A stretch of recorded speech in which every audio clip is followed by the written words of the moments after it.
I'm calling to order the August 27, 2024 Special Magistrate proceeding for the City of Daytona Beach with rental program items on it. Do we have, it is 9:05 in the morning. Do I have any announcements? We do have a request from the inspector to move up case number 9 due to she has a plane scheduled. She has to catch a flight. Okay. And we will move case number 9 to the front of the agenda and get that out of the way. That's all I have. All right. Next item on the agenda is approval of the July 23rd, 2024 meeting minutes. I have approved them and provided them to the board clerk. All right. Is there anything else? No. Then before we start hearing any matters, I would like to have everyone with the city who is going to be providing testimony come forward and be sworn. Do you solemnly swear or affirm that the testimony you're about to provide is the truth, the whole truth, and nothing but the truth? I do. Thank you. All right. Our first item is a lien review. RTL 05-2439, property at 1508 Virginia Avenue, number 206, parcel ID 5340150A2060. Sarwat Khan is the respondent, and at this time the property is in compliance and there is an outstanding amount of $3,524. Mr. Wexelberg. Good morning, sir. Carl Wexelberg, City of Daytona Compliance Inspector. Credentials are on file with the city. We did conduct a meeting with Mr. Sarwat on the 22nd, at which time we agreed to a reduction down to $2,000. He did send an email confirming that. He was not here. He's out of the country at this time. So we're going to recommend reducing it to $2,000. Okay. I've read through the case materials and I find that to be acceptable, and I have a copy of the email which he said in which he agrees to the $2,000, and therefore I will reduce it to that amount. Therefore, I order the lien in case number RTL 05-2439, property being at 1508 Virginia Avenue, number 206, owner being Sarwat Khan. I order the lien in that case to be reduced to the amount of $2,000, subject to being paid within 30 days, or the property will revert back to the original amount. And Mr. Wexelberg, if you could speak with him and pass that along to him. He may already have been told that. Yes, sir. He has 30 days in which to get it. Yes. Yeah. Thank you. All right. You might as well step. Let's begin with the cases. Huh? The invoice, you got to wait till today. Gotta wait till today. Okay, we're going to move to case.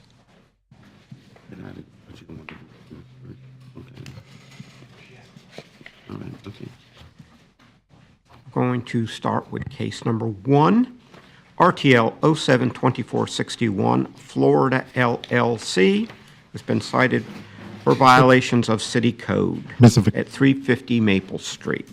Mr. Wexelberg. Good morning. Good morning. Once again, Carl Wexelberg, Code Compliance Inspector. Credentials are on file. With this case, it was due for a imposition of a fine. However, it is currently in the Volusia County courts under the eviction process. So at this time, we're requesting that we amend to the next cutoff for this case. Okay. And at that time, he can then have possession of the property, hopefully, and Should. start moving toward compliance. Yes, sir. All right. Therefore, in case number 1, RTL 07-2461, respondent being Florida LLC and the property at 350 Maple Street, I hereby order the previous order of noncompliance be amended to allow the respondent until September 18th. September 18th, 2024, to bring the property into compliance or be returned to a proceeding for a special magistrate for consideration of a fine of up to $1,000 per day. Okay. Next case now is Mr. Yates. You're up again now. Mr. Riggio, we did request that case number 9 move up if possible. Case number 9, if possible. Yes. And she should be on Zoom. Okay, that's true. Let's move to case number 9. RTL 082480, Quendin Chu and Trina Trinthi Chu, cited for failure to correct violations of Land Development Code Article 4, Section 4.1.a, Article 5, Section 5.2.8.2 at 518 Hillside Avenue. Is someone on? Yes, ma'am. Can you hear us? Yes, ma'am. Could you state your name, please? My name is Trina Chu. Okay. Good morning. Could you raise your right hand? Do you solemnly swear or affirm that the testimony you're about to provide is the truth, the whole truth, and nothing but the truth? Yes. Thank you. Okay. Mr. Yates? The case before you is a zoning violation. This case was field generated. The property is zoned SFR 5. Other accommodations known as short-term rentals are not permitted in this zoning district. The violation was first observed July 31st, 2024, and they were notified the same day. The property stopped actively advertising as of August 13th, 2024. The daily posted rate was $98. The advertised rules showed a checkout time of 4 p.m. These actions are irreparable and irreversible in nature, and due to the actions of the property owner, the city is requesting a one-time fine of $1,000. Okay. Mr. Jackson? Good morning, Mr. Riggio. Anthony Jackson, attorney for the City of Daytona Beach. In these cases, the statute on Chapter 162, 162.09, 1D provides for consideration of the magistrate to declare the nature of these violations irreparable and irreversible in nature, and that's the request of the city that such a determination be made. And this is our basis for that request. The properties have a beneficial gain to the owner has a beneficial gain by advertising or conduct that is prohibited by our city's code. The effects is on rental property that they hold out as vacation rentals that cannot be reversed or repaired. Property is advertised worldwide, marketing a destination that draws people from all over the world for principal special events such as Daytona 500 races, Bike Week, Biketoberfest, and throughout the spring and summer months to the world's most famous beach. The properties may also be marketed as a draw to nearby destinations such as Disney World and the Space Coast. Once they're advertised, they cannot truly be unadvertised. The reality of the web is that, the World Wide Web, is that you cannot push such advertisement back into the tube. Information posted today can be printed and saved, forwarded, retweeted, and even copied and posted on other sites, limiting the city to the only solution for the advertisement is to require that all postings be removed.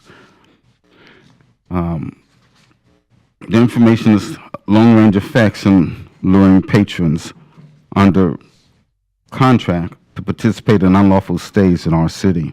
The patrons risk poor health, poor safety and welfare due to unregulated or self-regulated vacation accommodations that the patrons enter into at their own risk. One day of advertising can potentially block a property. Let me say that again. One day of advertising can potentially book a property for a whole year. And these promised stays are potentially to the detriment of the patron, and they're definitely to the detriment of licensed hotels, motels, unlawful vacation rentals that have gone through proper zoning regulations, proper inspection, proper licensing, proper insurance, and proper taxations that are required by law. The transient nature of these rentals limit the means of the enforcement typically to identifying advertisements. By the time code enforcement arrives to properties, the transient patrons typically are gone from the property, or they claim misleading relationships that are often contradicted by their visitor comments, by the advertised visitor comments. The monetary effect of these unlawful rentals is tax avoidance, or at least for local taxes, inadequate insurance coverage, unfair business competition against lawful accommodation businesses and against lawful vacation rentals. The community effect is that transient business use within unauthorized residential neighborhoods affect density, parking, noise, and safety. They affect the peaceful enjoyment expected in residential neighborhoods, and they diverge from the traditional and reliable residential norms. There has been a demand from the business community to our commission, which has led to a request for a strong deterrent to those that are raking in profits, avoiding the local taxes, avoiding zoning requirements, and regulatory controls. And we've all seen rentals that go for as much as thousands of dollars a week. And we realize substantial fines are the only deterrent tool available. By the time our inspectors arrive and say stop, the beneficial gains are already realized. State law adopted by the city defines vacation rentals to include advertising for transient guests. Therefore, the city requests a finding that these violations are irreparable or irreversible in nature. And then as far as the amount of the violation, the statute provides, as well as the city code, for the city has adopted the statutory provisions. Those provisions say that the magistrate should look at the gravity of the violation, the efforts of the respondent to come into compliance, and the history of the respondent. Our initial positions have been, when we started these, that the gravity of the violation was substantial, and we still believe the gravity of the violation is substantial. And we saw many other jurisdictions that took the same view based upon the cost, the amount of money that was received versus the nature of the penalties that we were able to bring forth, the impact that they were having on the communities, and the lack of deterrence or willingness to cease from a cost benefit. We recognize that these violations, there's those who have interest, and we've seen cases where those who have interest have, in doing this, have made such cost benefit and have done it repeatedly numerous times in spite of substantial fines. We believe that the gravity of the violation had been as much as us requesting that the fine be its maximum, $15,000. However, over time, magistrate, you have created a system of considering the effort, part two of that, how much effort has been put into complying, and the speed in which someone complies. And so you've looked at that and have concluded, which we've adopted over time and has accepted without much argument, the lowering of these fines. And so when someone immediately responds, such as which was expressed by the inspector in this case, we generally agree to the lower amount of $1,000 penalty. We are unable to take a position that these are violations that should have no consequence, because no consequence, in our opinion, results in people doing it until they're caught. which has been our circumstance. And because of the nature of these violations, they're hard to identify until we catch them on the advertisements. With that being said, we request that a fine be imposed in this case for $1,000. And looking at the history, we have no other history of this respondent, so we would recommend a $1,000 fine. Okay. And that's all I have regarding this. That's it. Mr. Gates, anything further? No, sir. Okay. Therefore, Ms. Chu, do you have anything to respond? Yes, Your Honor. Good morning. I appreciate Mr. Gates working with me in lowering the fine, because when I initially contacted him, or when he initially contacted me, he did tell me that he would ask for a $15,000 fine. But I do appreciate the city's attorney's argument that is irreparable damage and that I got beneficial gain. But the truth of the matter is like this. I bought this as a beach house in June, and I was thinking that I would be there not a lot of time, and when I'm there, I should rent out the room, like to help with the cost, roommates. And I called I know I wasn't going to do long-term rental, so I did call long-term rental to ask about my options. And I called short-term rental to ask for permission to do short-term rental. My understanding was, is under 6 months. And I called them, and the lady at the office said, "Oh, we don't. If you're gonna rent out just the rooms in your house, that's fine. But your house is not zoned for short-term rental." So I understood that it's not short-term rental. So I advertised on Airbnb to get room renter. Airbnb, I don't think is just for vacation rentals. It's for anyone who wants to rent out a room in someone's house, or rent out the whole room, the whole house. But anyway, we haven't gotten any beneficial gain because we had some bookings and we canceled it, and we were asked to pay penalties for that too. And I was able to get them to waive that. So with this hearing, I'm requesting that you waive the fine, because I did not intend to violate the law here. And I was looking for room renters, not vacationers. And I know about the speed event, but I don't know about any other of those vacation opportunities that the city attorney mentioned. Also, my understanding when I was trying to see if what I'm doing is a violation or not, I called the short-term the Daytona short-term rental office. I read up, and my understanding is that the state law allows me to rent out short-term, which is any day under 6 months, for 3 times a year, or as many times as I want to if I rent it for like a month at a time.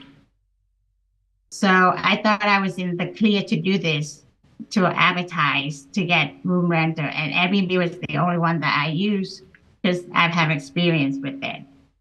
But I did not try to violate this. This is my beach house that I go there when I can. And when, and I'm just trying to relate the cost of taxes, water, utilities, and all that. And when I bought the house, I didn't know it was in a zone for short term or anything like that. So, but it's not going to happen again. I think Mr. Gate posted the notice on the door on July 31st. I didn't get the notice in my mail until the week before the week of August 12th, and I was at the house at August 12th, and I called him. I emailed him a few days before, and then I called him. He called me back.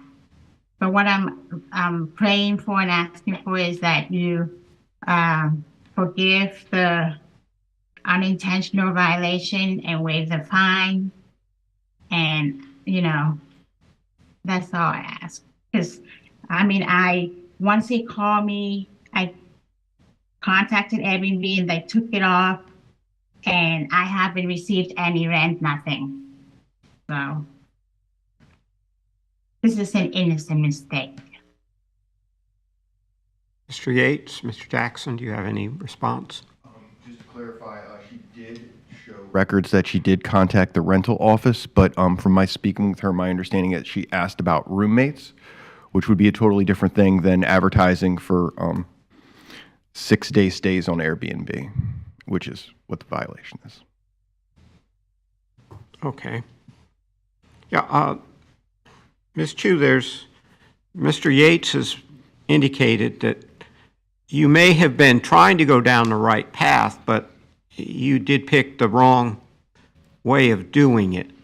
I did put in the description that I'm renting out just 2 out of 3 rooms in my house.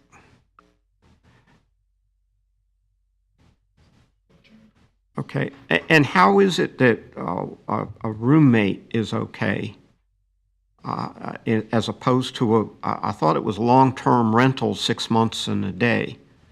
It is. Okay, so technically she could rent out her room as long as she has a lease that provides for 6 months and a day. Absolutely. And And they has share a license. expenses, not pay rent. Excuse me? That roommates would share expenses, not pay rent. If they paid rent, then they need a rental license. Right, Okay. So if they share expenses as roommates, as roommates. Okay, Then they're basically a family unit. right. okay. It's very confusing, Your Honor. I'm actually, if you think constitutional law wise, this is my home, and I understand the city, safety concern about the zoning of all this. And I was asking Mr. Yates about, contacting the Attorney General's office for an opinion on this law, whether it's valid or not. Ms. Chu, I'm not sure that there is really a great amount of debate about the issue of this because the state just got finished, the legislature, passing a short-term rental statute, which was vetoed by the governor. They're quite well aware of the situation, and this is pretty much a problem in almost every major city, I think, in the state of Florida.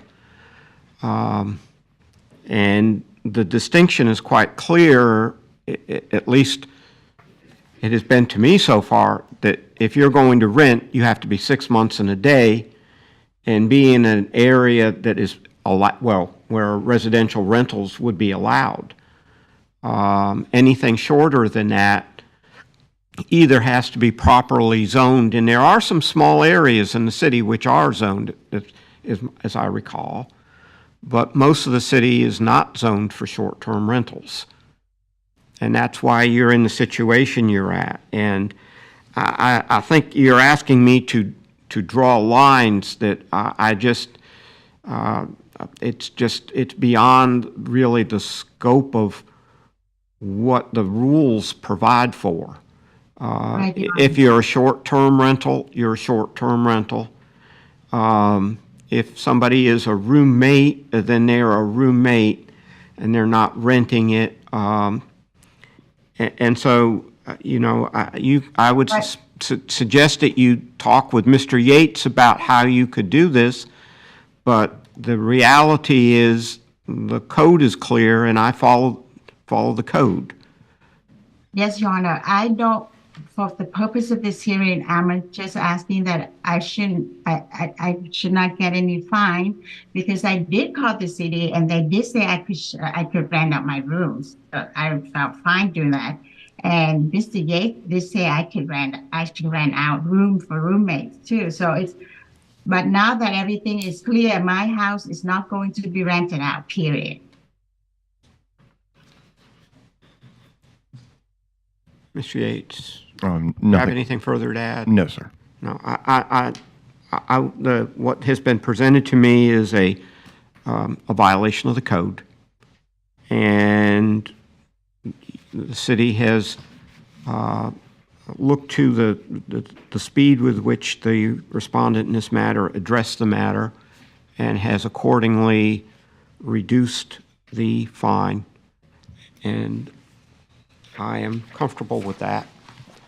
So therefore, in case number 9, RTL 08-2480, I find the respondent Quen Dien Chu and Trina Trin Thi Chu to have been in noncompliance of Article 4, Section 4.1.a and Article 5, Section 5.2.8.2 of the Land Development Code, which prohibits short-term rentals in zoning districts not zoned for short-term rentals, and that such violations are irreparable and irreversible because the improper benefit obtained by the owner and the damage to the surrounding neighborhood occurs at the time the violation occurs and cannot be undone as provided for by Section 162.091D Florida statutes for the property at 518 Hillside Avenue, and to have subsequently come into compliance on August 13, 2024, and hereby order respondent shall pay a fine in the amount of $1,000 and not violate that section of the Land Development Code again, and that for any future repeat violation, the respondent may be placed on subsequent agenda for a hearing before the special magistrate for consideration of a fine of up to $15,000 for each occurrence as per Chapter 162 Florida statutes. Thank you. Thank you. Thank you. Do we have any other cases that we need to? No, sir, Okay. that was the only one you had, Kevin? Yep, that's the only one. All right. Do we have any on Zoom? A More? lot on Zoom. Excuse me? We have a lot on Zoom. Oh, a lot on Zoom. Okay. Well, then we'll take them in order. Case number 2, RTL 08-2475, Genevieve Jaja Botten, cited for failure to correct violations of Land Development Code Article 4, Section 4.1.a, Article 5, Section 5.2.8.2 at 1200 Imperial Drive. Is there anyone here on behalf of Genevieve Jaja Botten? Is there anyone on Zoom for that? Okay. Then Mr. Yates. The case before you is a zoning violation. This case is field generated. The property is zoned SFR 5. Other accommodations known as short-term rentals are not permitted in the zoning district. The violation was first observed August 1st, 2024, and they were notified the same day. The property stopped actively advertising as of August 2nd, 2024. The daily posted rate was $73. The advertisement displayed 13 reviews. The check-in, check-out time were shown as 11 a.m. and 3 p.m. This is the third violation at this address by this owner, the first being RTL 05-22-114 on May 24th, 2022, and the second RTL 07-22-148 on July 26, 2022. These actions are irreparable and irreversible in nature, and due to this being the third incident, the city is requesting a one-time fine of $15,000. Okay. Mr. Jackson.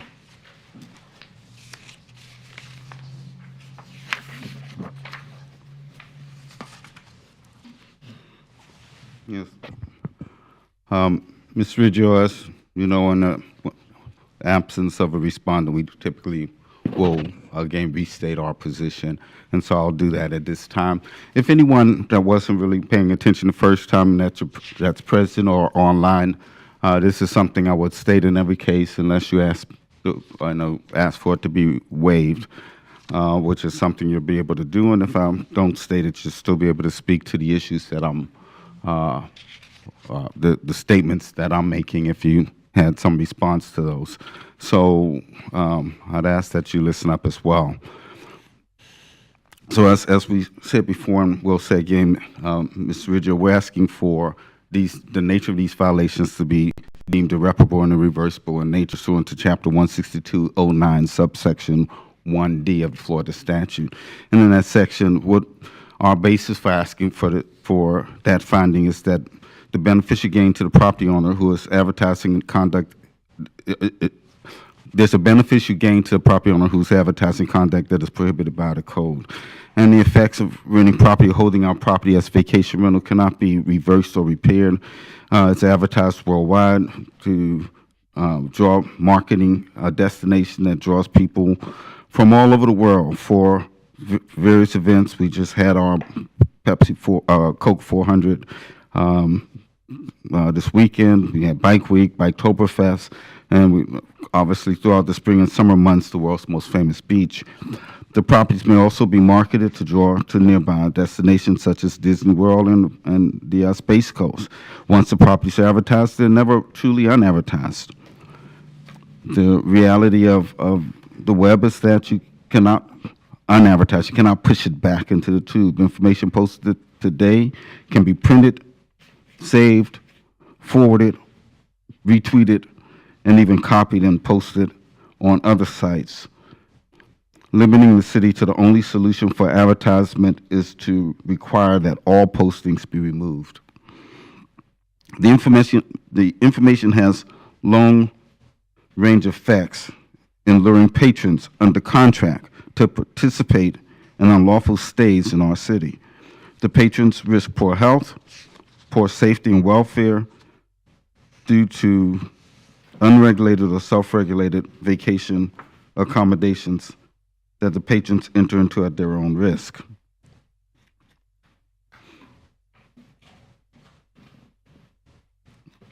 As I turn the page.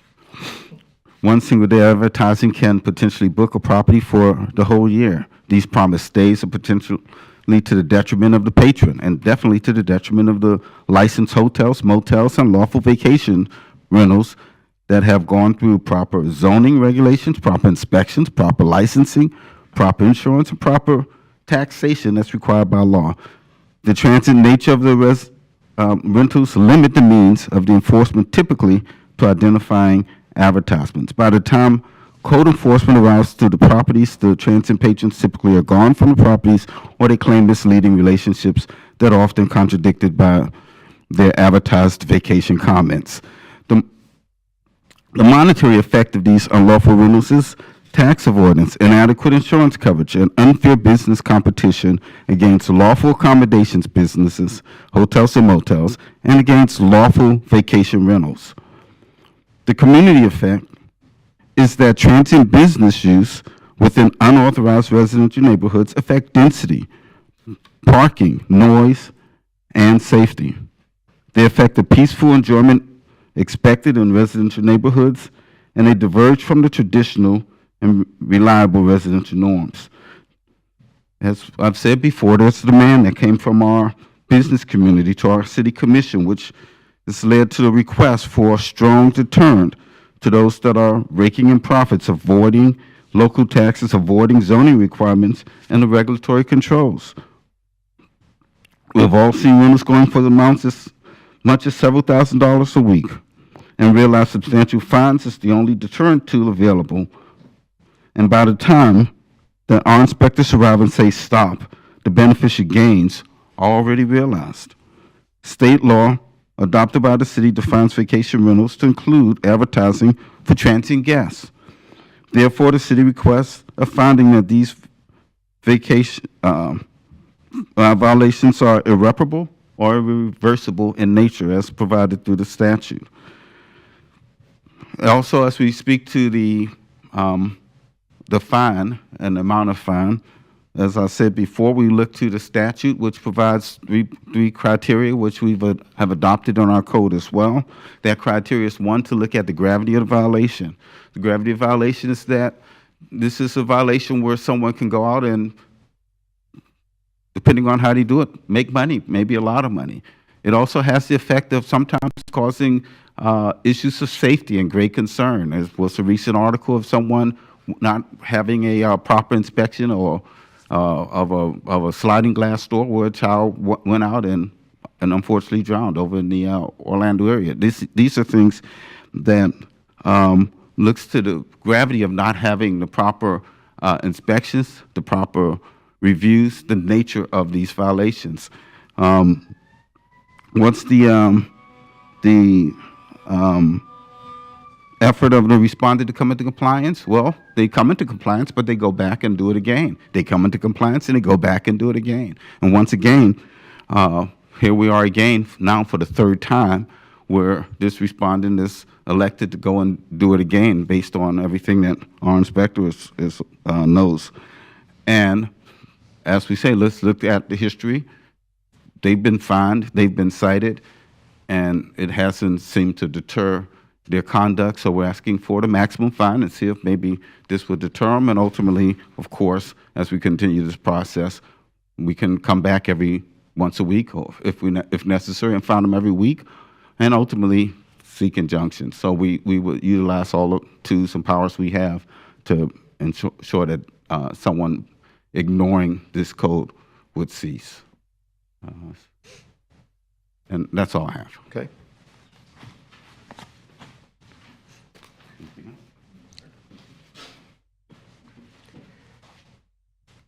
It's unusual to see a third violation. Usually they get the message the first time around. And we have Hopefully the had second time, by the third contact. time, it's just suggests to me at least that this is a money-making operation. Yeah. That they can make more money paying, renting this property through this short-term arrangement than they're paying in fines. So therefore, I have no problem imposing the maximum in this instance.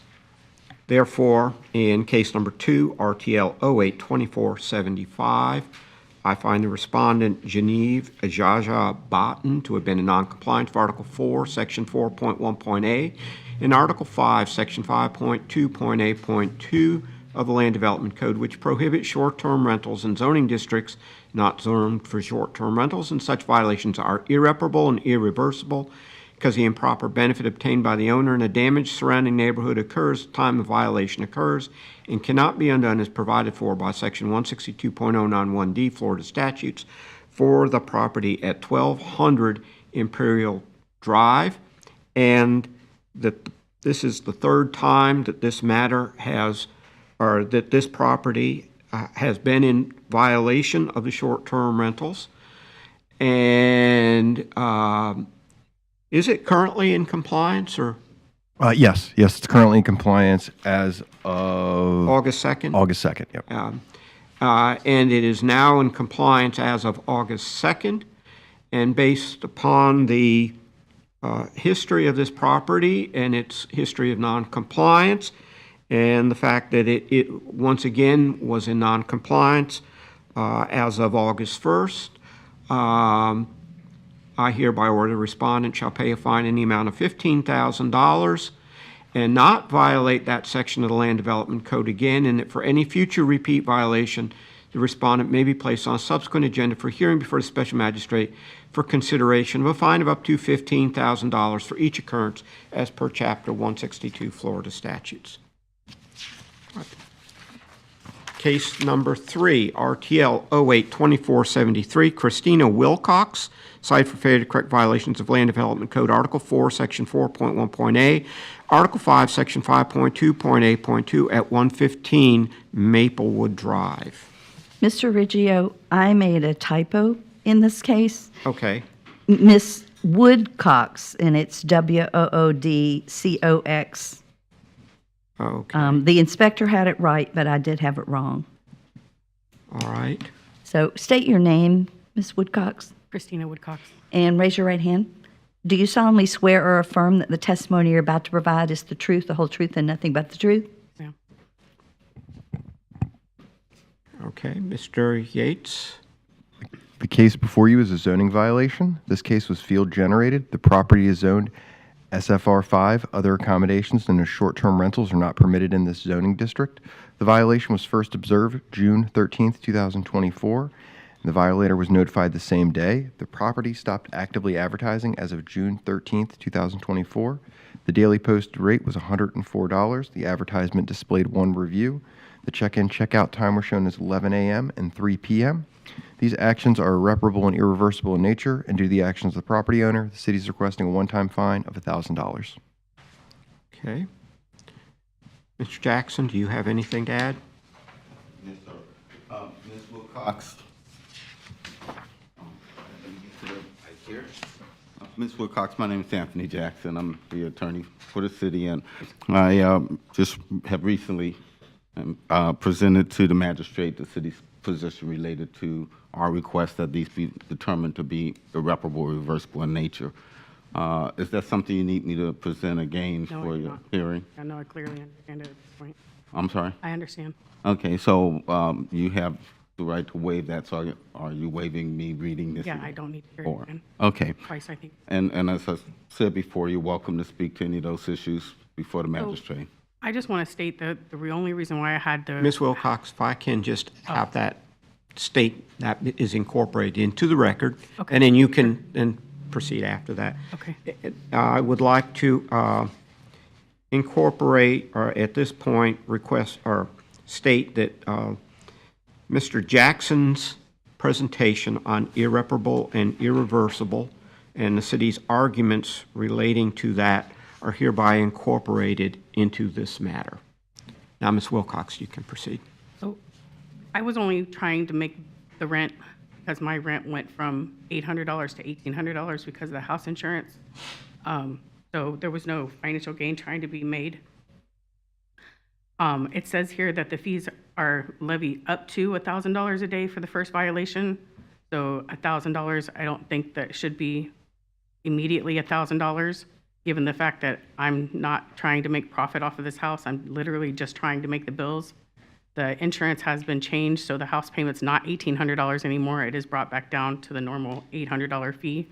I had to go a year paying that $1,800, so it was quite a hard situation. I had to separate from my fiance, which made it hard for financial reasons. That has since been rectified as well, and again, with having the insurance brought down, the house can be paid by myself. But it does say up to $1,000 per day for the first violation, so I just feel like $1,000 immediately is just too much. I'm just going to share with him real quick Sure. what you're speaking about.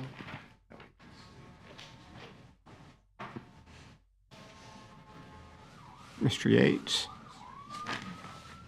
This, but of course it's not irreparable or reversible, so it's just- Okay. I was unaware of the situation. I didn't think having somebody come stay at my house for a few days was going to be an issue, especially because of the location of my house. It's not really in a neighborhood. It's kind of slap in the middle of everything.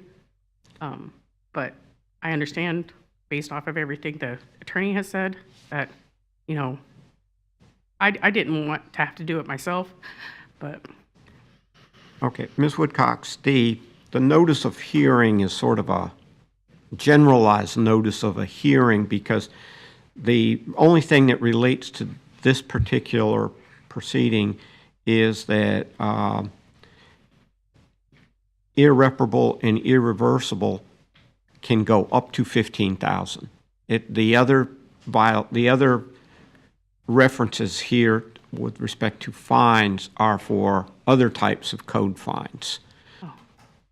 Just so that's clear to you. Okay.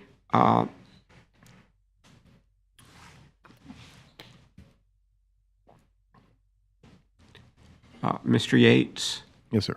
I look to the city to make any determination as to reductions in fines and the facts that support that. And I have, and just so you're aware, Ms. Woodcox, initially, when these cases started to be heard back in, what was it, 2020 or thereabouts, I think it was was before that.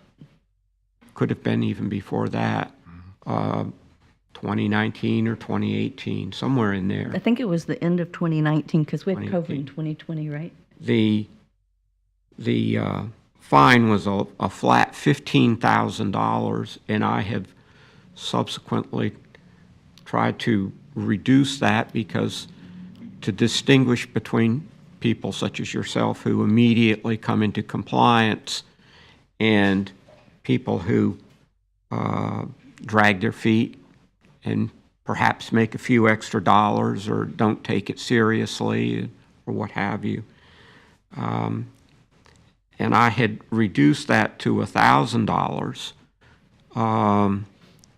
and that is what Mr. Yates had referenced. And the difficulty is I have about 4 minutes or 5 minutes to make a determination on each case, and I'm trying to pick objective criteria such as the speed with which somebody comes into compliance, and these other more subjective type of criteria, I'm not sure how they would be handled in a hearing of this nature.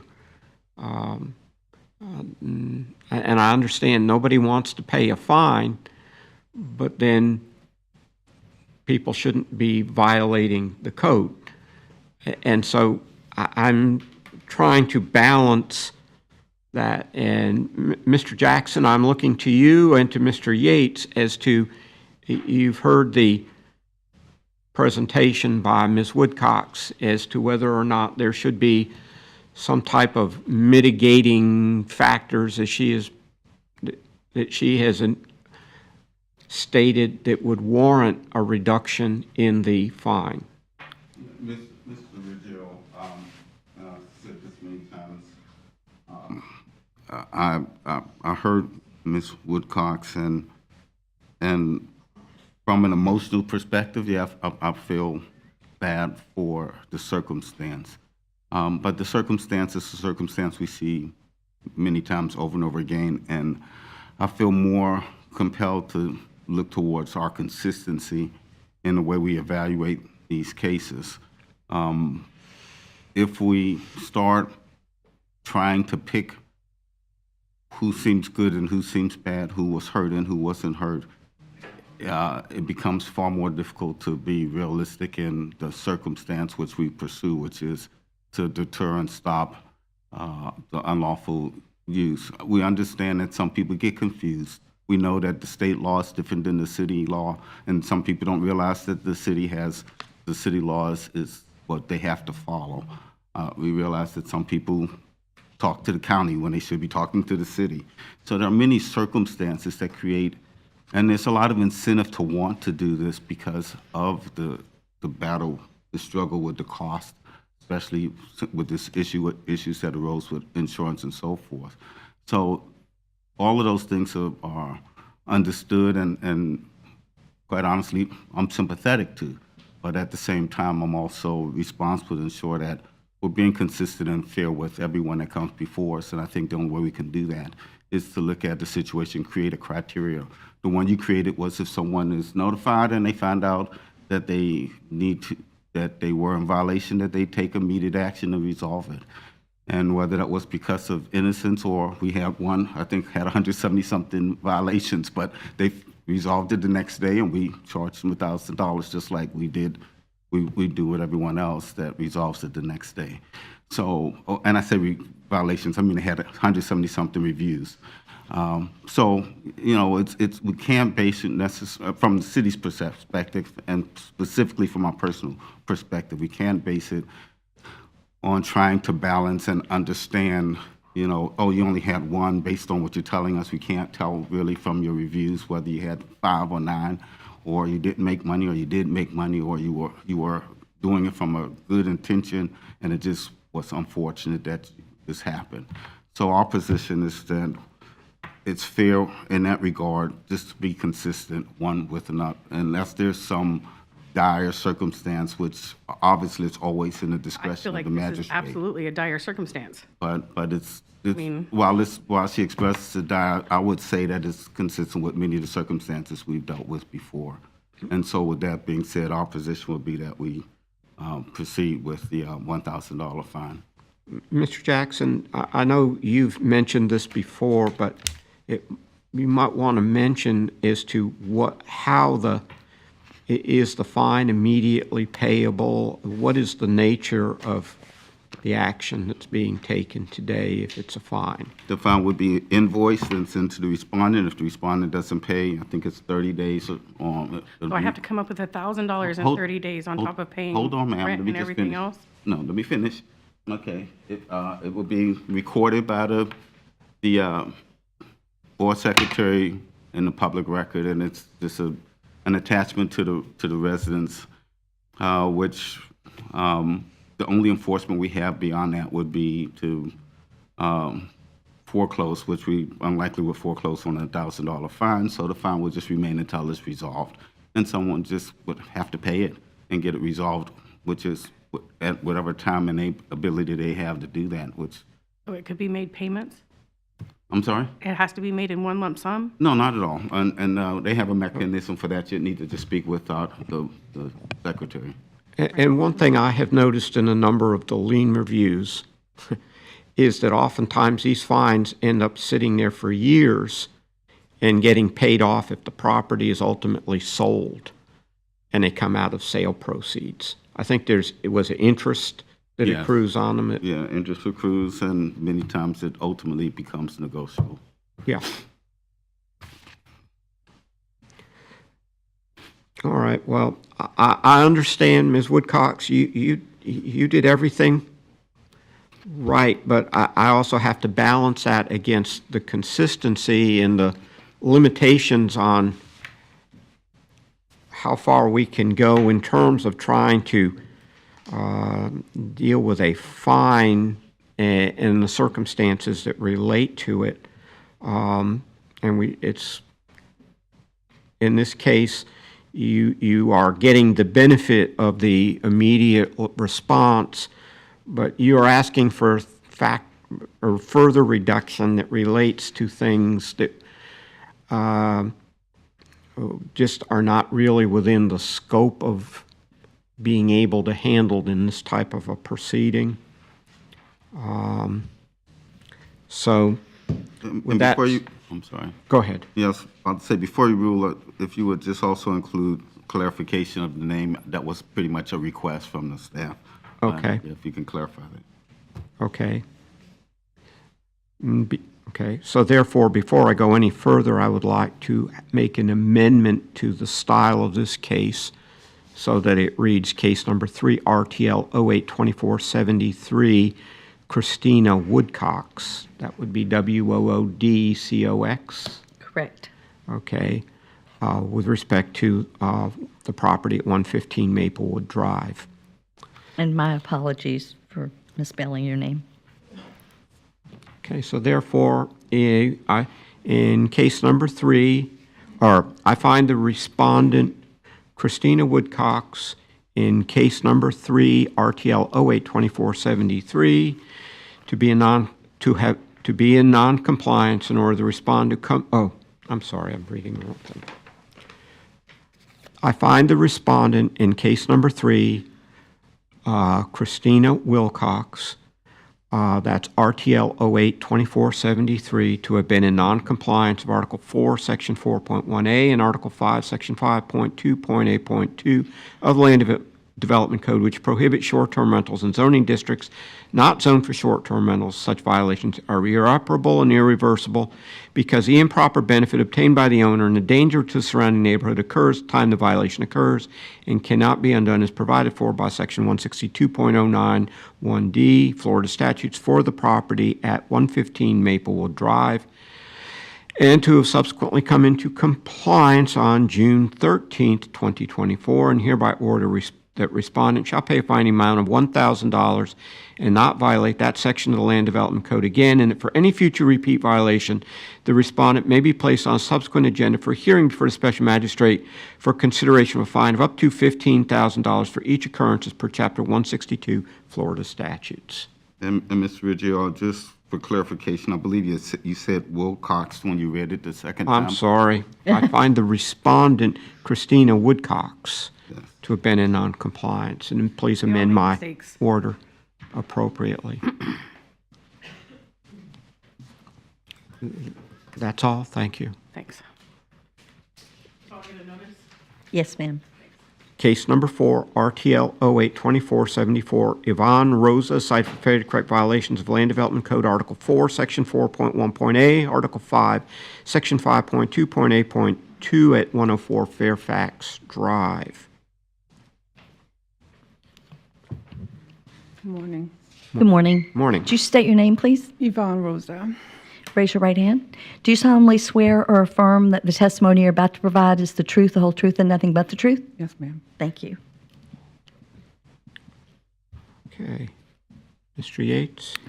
The case before you is a zoning violation. This case was field generated. The property is zoned SFR 5. Other accommodations and short-term rentals are not permitted in the zoning district. The violation was first observed July 17, 2024, and they were notified the same day. The property stopped actively advertising as of July 18, 2024. The daily posted rate was $108. The check-in, check-out time were shown as 11 a.m. and 4 p.m. These actions are irreparable and irreversible in nature, and due to the actions of the property owner, the city is requesting a one-time fine of $1,000. Okay. Ms. Rosa? Hi. Hi. That's okay. Anthony Jackson, I'm the attorney for the city. I previously presented to the magistrate the city's position regarding irreparable, reversible in nature, our request for that to be part of the finding. Is that something you need me to present again? As I spoke before, I presented that, and you have a right, if you elect to speak to any of those issues. You can waive it, or you can ask me to go ahead and present that Are you again. asking me if you wanted to repeat what you said earlier at Yes. the beginning? Yeah. Did you need me to? You don't have to repeat it, Okay. right? Because I understood it. Okay. Thank you. Then let it be reflected in the record of this proceeding that Ms. Rosa has waived Mr. Jackson's presentation, or him repeating his presentation, as previously stated in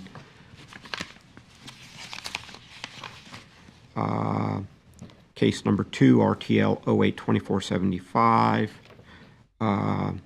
Genevieve Jaja Batten, and that presentation relating to irreparable and irreversible is hereby incorporated into this proceeding.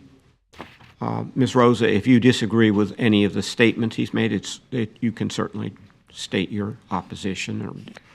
When I purchased the house and I closed, my agent and I went through the paperwork and we read through the HOA, and it didn't mention anything about residential renting for long-term. I mean, short-term. It didn't say anything about short-term. It just said you couldn't, rent it. Let me just read this over because I don't want to make any mistakes. Therefore, it was a misunderstanding, and as soon as I found out and I got the letter on the door, I immediately called Mr. Yates, and I stopped and ceased everyone. I had to pay everybody back as well. And I moved in. I had rented an apartment in Orlando, thinking that it was okay to do it. So I had to break that lease and then move into my house immediately. So now I reside there.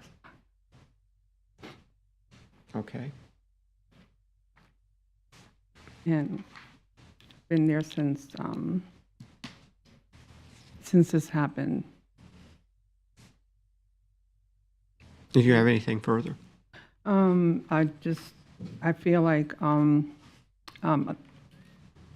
probably should be fined $1,000, but I feel that it's a little bit too high, right now, but I would love it if it would be waived a little bit, so I even have the money today to pay for it up front if I need to. Just that it's a little bit high right now, and I also had to cancel like I said, break my lease, and I had to pay them as well, so I'm a little tight, but if it has to be done. And does the city have any response?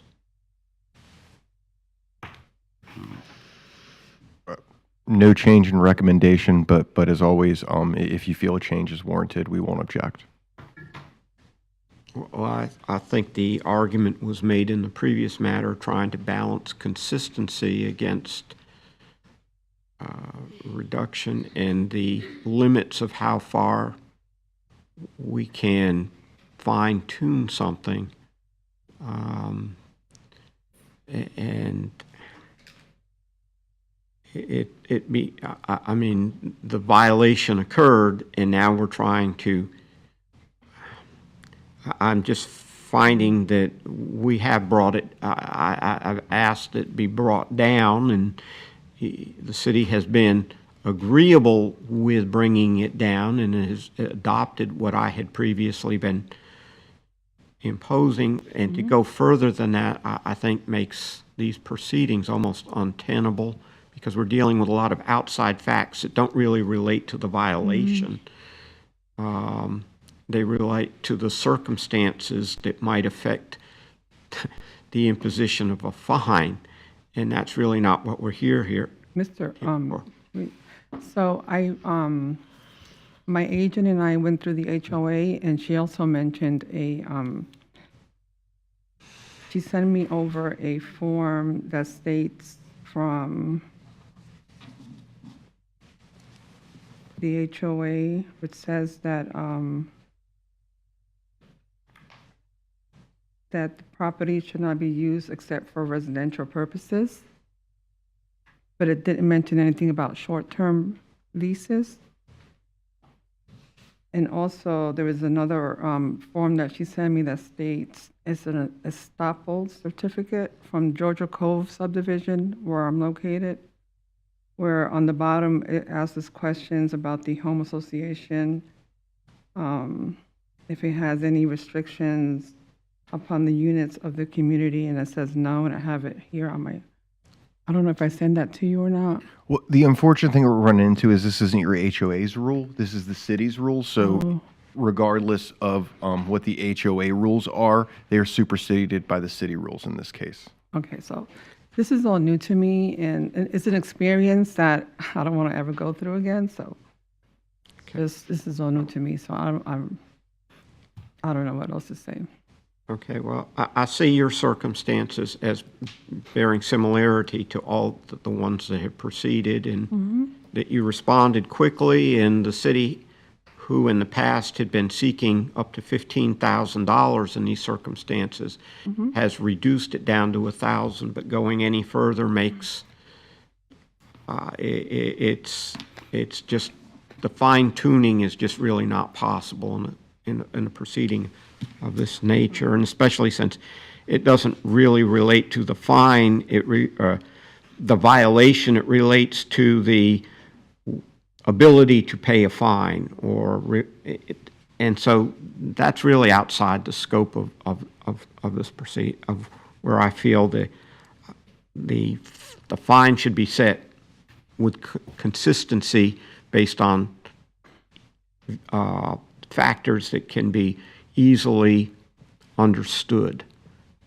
And so, But there was a confusion also when I purchased the home with the HOA. I had no idea that the city of Daytona had a rule that I couldn't rent it. So again, ma'am, I understand that, but the city's rules actually are superior to those of your HOA in that regard. They can't have rules that are inconsistent with those of the city of Daytona Beach. So it's sort of the world turned a little bit upside down.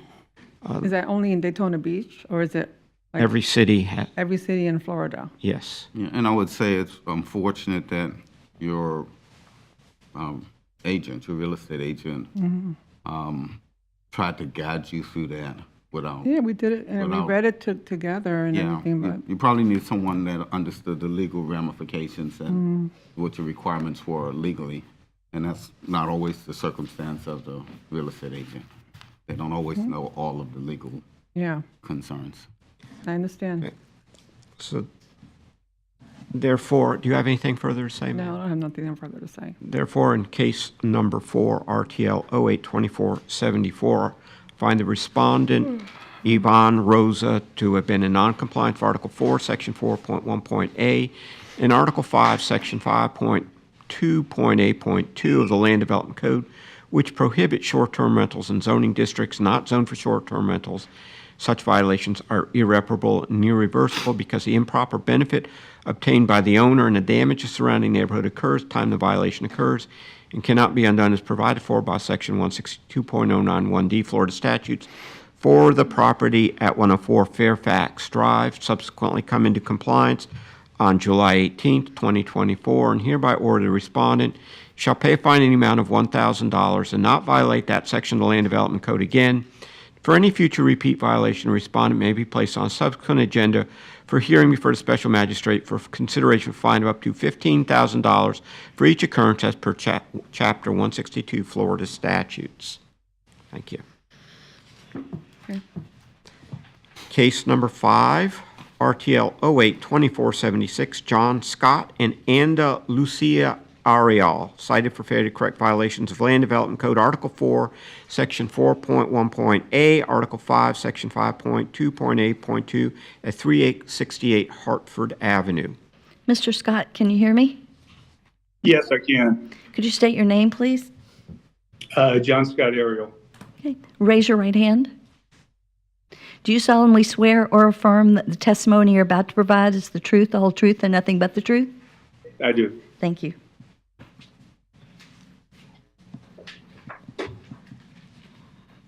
Okay, Mr.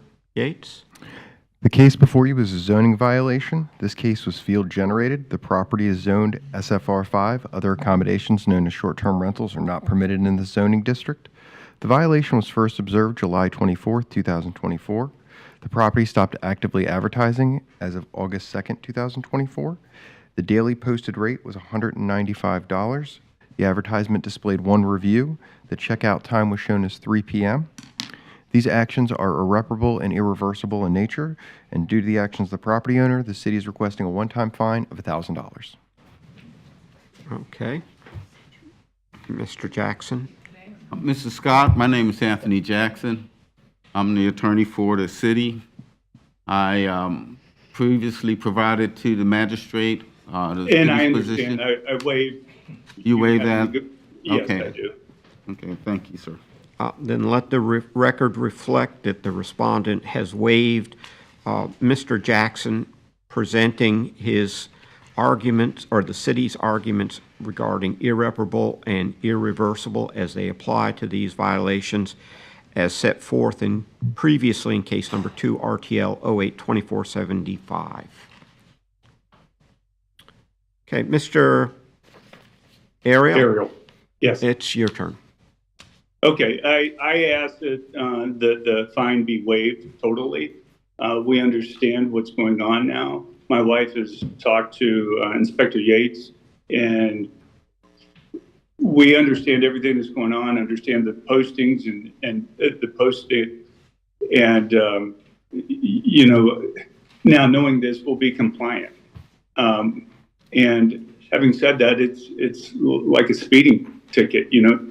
There's a warning. If you're a habitual offender, then yes, you need to be fined. I agree with that. But I'm just asking for it to be waived, just due to ignorance. Okay. Mr. Jackson?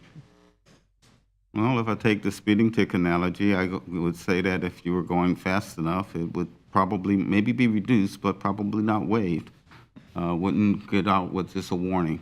But in our circumstance, as I've said before, our desire is to, this is an effort to create, in some ways, a deterrent as well. And so we have a minimum fine that ultimately has been adopted by the magistrate. We were asking for 15 from the start, and it was That's $15,000. $15,000, and that was where we started, and we were persistent with that initially, and we were, in essence, worked down by a magistrate that wasn't willing to go 15 on every case.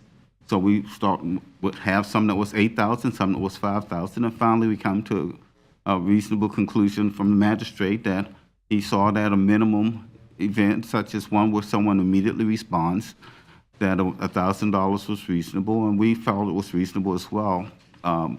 The city is not taking a position that we believe that we can sufficiently deter this type of activity by having no consequence at all for the violation. We realize some people it's in error and some people it's intentional, and we don't have a way to measure who's the good one and who's the bad one. We just look at the violation itself, and we request that a fine be imposed.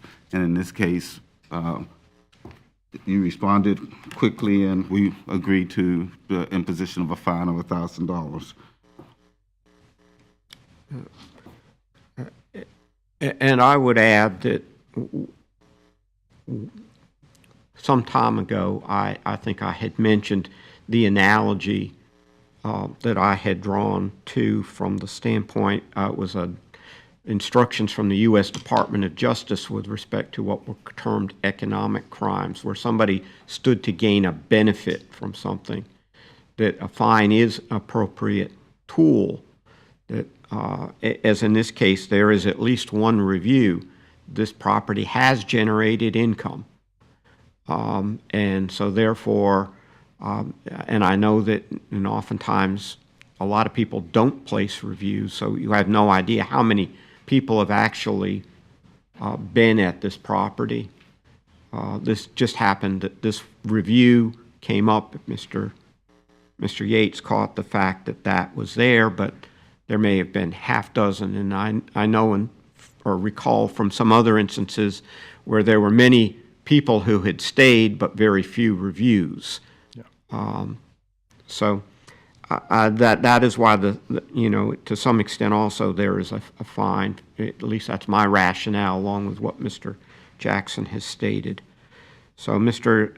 Ariel, the $1,000 is the fine that the city will impose, or I will impose. And so, therefore, do you have anything further? No. Okay. Therefore, in case number 5, RTL 082476, I find the respondents, John Scott Ariel and Anda Lucia Ariel, to have been in noncompliance of Article 4, Section 4.1a and Article 5, Section 5.2.a.2 of the Land Development Code, which prohibits short-term rentals in zoning districts not zoned for short-term rentals. Such violations are irreparable and irreversible because the improper benefit obtained by the owner and a damaged surrounding neighborhood occurs at the time the violation occurs and cannot be undone as provided for by Section 162.091D Florida statutes for the property at 368 Hartford Avenue, and to have subsequently come into compliance on August 2nd, 2024, and hereby order the respondent shall pay a fine in the amount of $1,000 and not violate that section of the Land Development Code again, and that for any future repeat violation, the respondent may be placed on a subsequent agenda for hearing before the special magistrate for consideration of a fine of up to $15,000 for each occurrence as per Chapter 162 Florida statutes. Thank you. Thank you. Case number 6, RTL 082477, Fariba Rice Fakhrabad and Hamid Reza Irajizadeh, cited for failure to correct violations of Land Development Code Article 4, Section 4.1.a, Article 5, Section 5.2.a.2 at 343 Congress Avenue. And I apologize if I've mispronounced your name. Could you state your names, please? My name is Fariba and my last name is Fakrabat. My name is Ida Irajizadeh. You're going to have to speak loud so we can all hear you. Could you raise your right hands, please? Do you solemnly swear or affirm that the testimony you're about to provide is the truth, the whole truth, and nothing but the truth? Thank you. Mr. Yates? The case before you is a zoning violation. This case was field generated. The property is zoned RP. Other accommodations known as short-term rentals are not permitted in this zoning district. The violation was first observed July 24, 2024, and they were notified the same day. The property stopped actively advertising as of July 26, 2024. The daily posted rate was $167. It displayed 5 reviews. The check-in, check-out time were shown as 11 a.m. and 4 p.m. These actions are irreparable and irreversible in nature, and due to these actions, the city is requesting a one-time fine of $1,000. Mr. Jackson?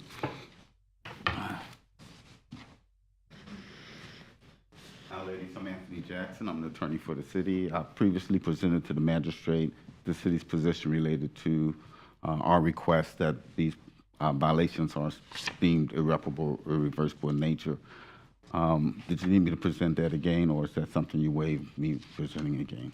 It can be waived. We understand. Okay. And as stated before, if you want to speak to any of those issues, you're welcome to do that. Thank you. Okay. Let the record reflect that the respondents have waived Mr. Jackson presenting again his arguments, or the city's arguments relating to this violation being irreparable and irreversible as presented in case number 2 RTL 082475, which was presented earlier today.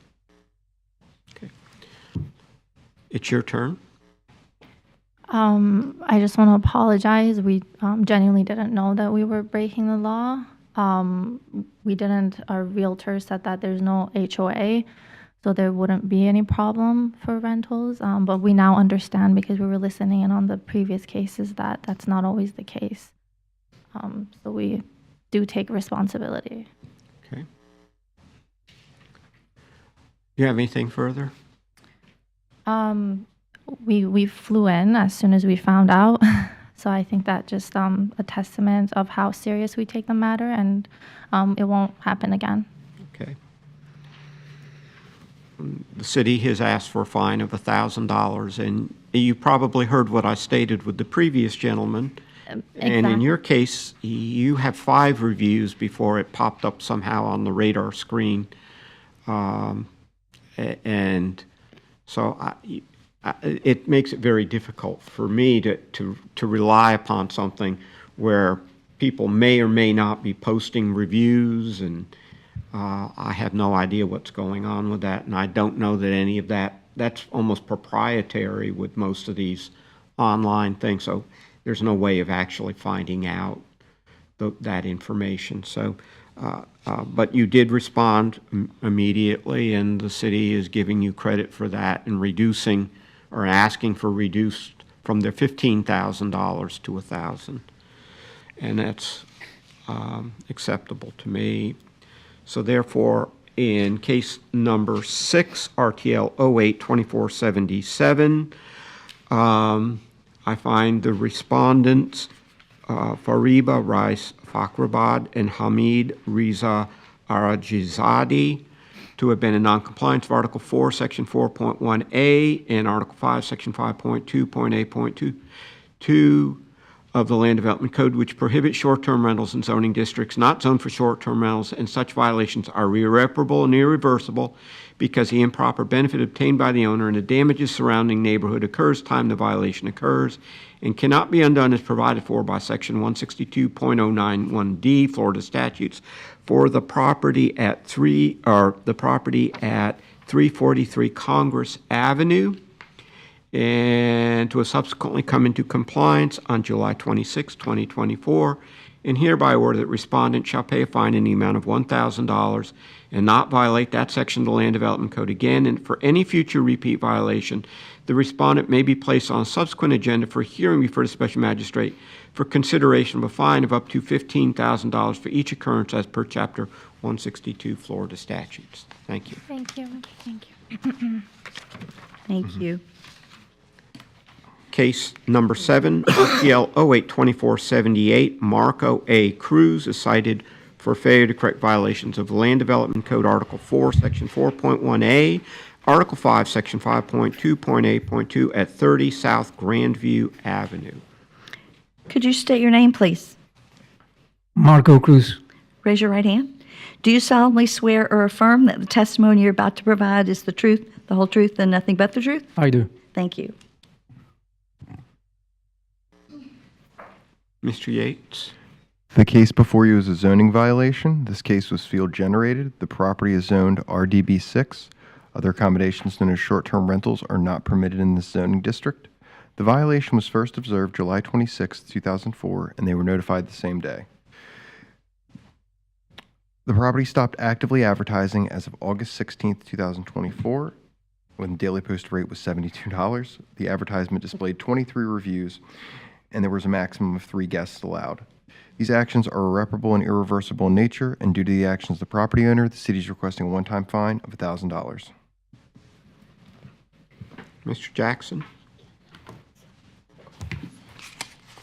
Mr. Cruz? It's okay. We can email. Waive. Yes, sir. Okay. Okay, let the record reflect that Mr. Cruz waives the city's argument relating to irreparable and irreversible as previously presented today by Mr. Jackson in case number 2, RTL 082475. And Mr. Cruz, if you take exception to any of those arguments, you are free to make Not at all. your argument. Okay? Do you have anything further to say? I probably request the information. It's possible to use the fine as a tax deduction. I have no idea. We can't advise you on that. Okay, well, You'd have to ask your tax consultant. my wife is in an unbelievable amount of pain. I really would like to take her to the hospital, so can we get it on? Can we finish this, please? Okay. Therefore, in case number 7, RTL 082478, I find the respondent, Marco Cruz, to have been non-compliant of Article 4, Section 4.1.a and Article 5, Section 5.2.8.2 of the Land Development Code, which prohibits short-term rentals in zoning districts not zoned for short-term rentals, and that such violations are irreparable and irreversible because the improper benefit obtained by the owner and the damage to the surrounding neighborhood occurs time the violation occurs and cannot be undone as provided for by Section 162.091D Florida statutes for the property at 30 South Grand Avenue, and subsequently come into compliance on August 16, 2024, and hereby order that respondent shall pay a fine in the amount of $1,000 and not violate that section of the Land Development Code again. And for any future repeat violation, the respondent may be placed on a subsequent agenda for a hearing before the special magistrate for consideration of a fine of up to $15,000 for each occurrence as per Chapter 162 Florida statutes. Probably a question from Mr. Yates. If I apply for the Rental license? rental, Yeah. short rental, will it be with you? Yeah. You will be my inspector for that? Yes, sir. It'll be me. Okay. So Thank just you. give me a call when we're done, and I'll give you all the details. That would be a long-term rental It license. would be. I was going to clarify. And Mr. Cruz, you are one of the benefactors in this because based on your 23 reviews, apparently there would appear to have been a fair amount of renting here. But because of your actions and the fact that the city just caught this, you are fined an amount that's, it's based on your action in addressing the violation, not on other things that are out there. I repeat, I am considering to get the licensing for the short-term rental. You cannot do a short-term rental at that address.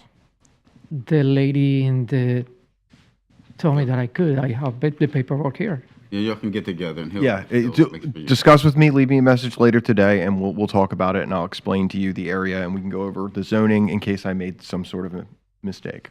Okay, thank you so much. Okay.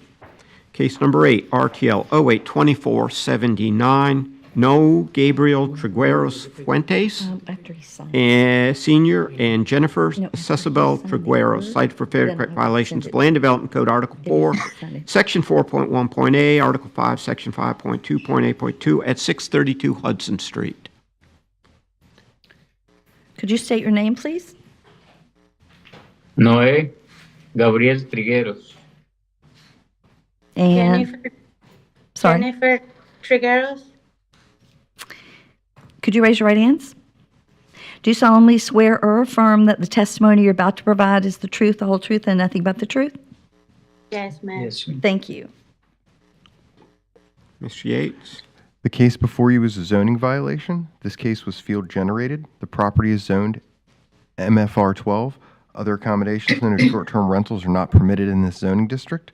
The violation was first observed August 1st, 2024, and they were notified the same day. The property stopped actively advertising as of August 2nd, 2024.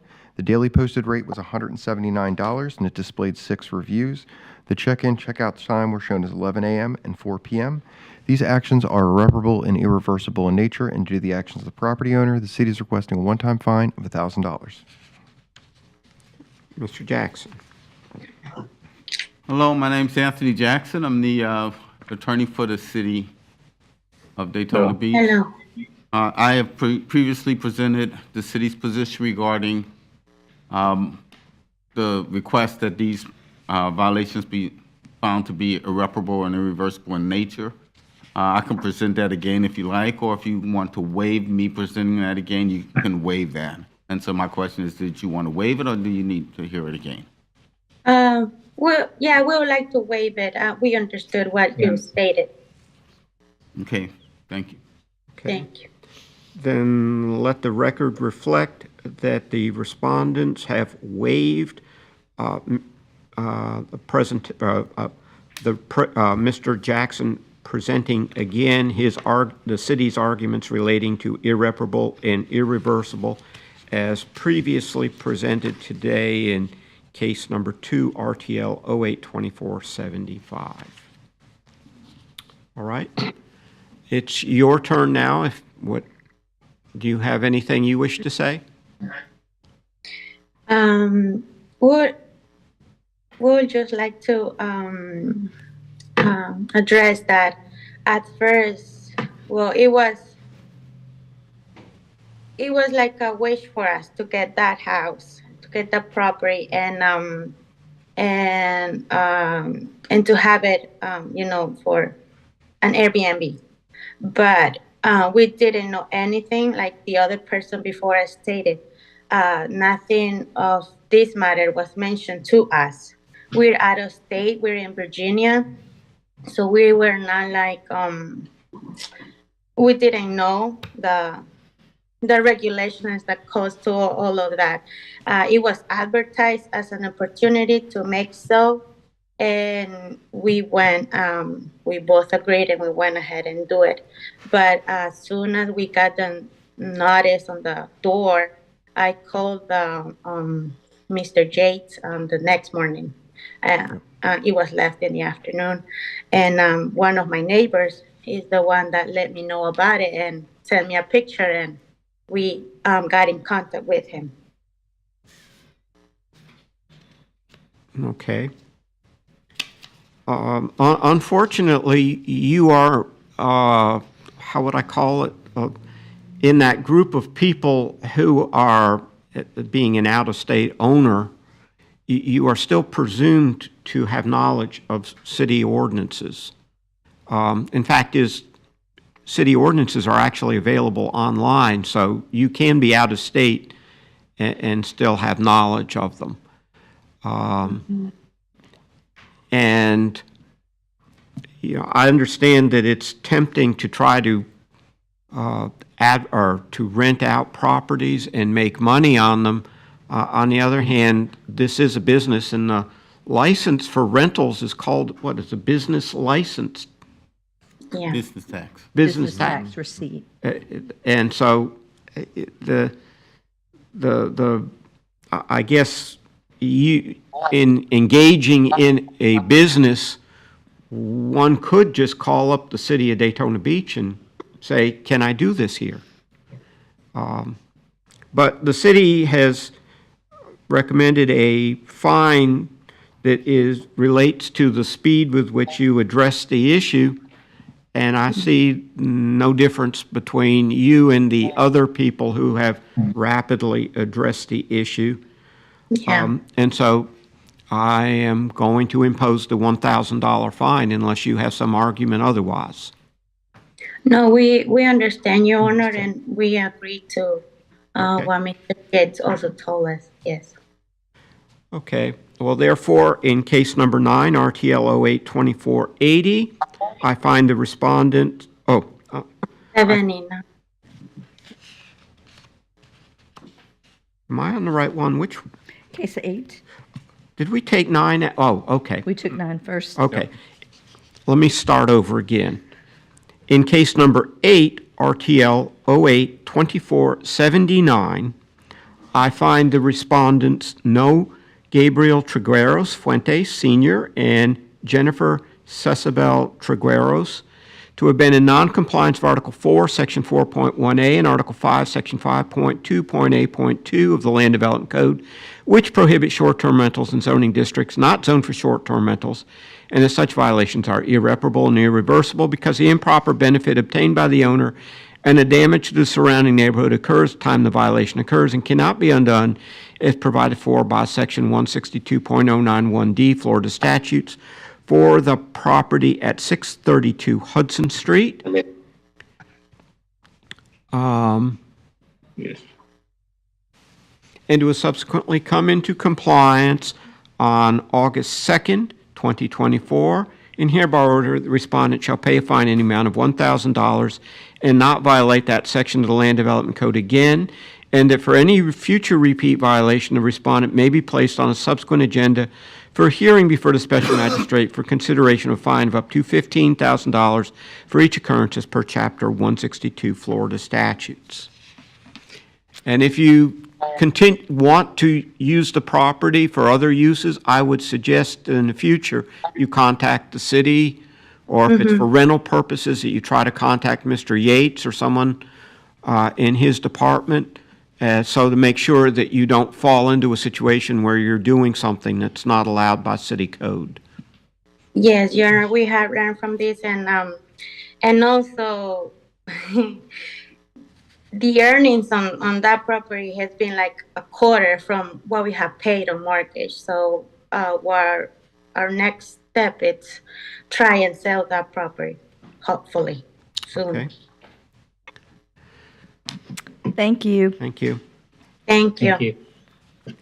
Case number 10, RTL 08-2481, Shahinaz El Nawahi is cited for failure to correct violations of Land Development Code Article 4, Section 4.1.a, Article 5, Section 5.2.a.2 at 313 North Caroline Street. Yes, ma'am. Can you hear us? Yes, I can. Could you state your name, please? Shahinaz El Henawi. Raise your right hand. Do you solemnly swear or affirm that the testimony you're about to provide is the truth, the whole truth, and nothing but the truth? I do. Thank you. Mr. Yates? The case before you is a zoning violation. This case was field generated. The property is zoned RDM6. Other accommodations known as short-term rentals are not permitted in this zoning district. The violation was first observed August 6, 2024, and they were notified the same day. The property stopped actively advertising as of August 9, 2024. The daily posted rate was $64, and the advertisement displayed one review. The check-in, check-out time were shown as 11 a.m. and 4 p.m. These actions are irreparable and irreversible in nature, and due to the actions of the property owner, the city is requesting a one-time fine of $1,000. Okay. Mr. Jackson? Ms. El-Hawani, I'm Anthony Jackson, attorney for the city of Daytona Beach. I had previously presented to the magistrate the city's position regarding our request that these matters be considered irreparable and irreversible in nature. If you've heard the benefit of that presentation, my question for you is, did you need me to present that again, or is that something that you would waive hearing again? I will do if I understand. Thank you. Okay, so you've waived Mr. Jackson's presentation? Yes. Okay. So let the record reflect that the respondent has waived Mr. Jackson presenting again his arguments, or the city's arguments, regarding these violations being irreparable and irreversible as previously set forth earlier in this proceeding in case number 2, RTL 08-2475. Okay. Ms. El Henawi, did I pronounce that right? Henawi, yeah. El Henawi, okay. It's your turn to state anything.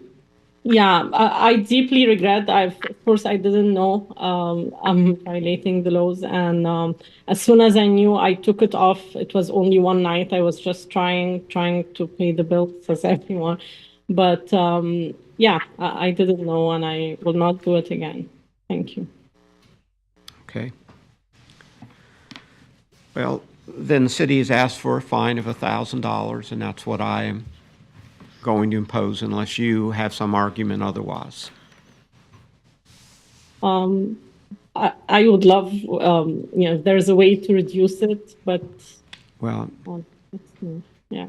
okay. Well, then in case number 10, RTL 082481, I find the respondent Shahinaz El Nawahi to have been in noncompliance of Article 4, Section 4.1.a and Article 5, Section 5.2.a.2 of the Land Development Code, which prohibit short-term rentals in zoning districts not zoned for short-term rentals, and such violations are irreparable and irreversible because the improper benefit obtained by the owner and the damage surrounding the neighborhood occurs at the time the violation occurs and cannot be undone as provided for by Section 162.091D Florida statutes for the property at 313 North Caroline Street, and to have subsequently come into compliance on August 9th, 2024, and hereby order the respondent shall pay a fine in the amount of $1,000 and not violate that section of the Land Development Code again, and that for any future repeat violation, a respondent may be placed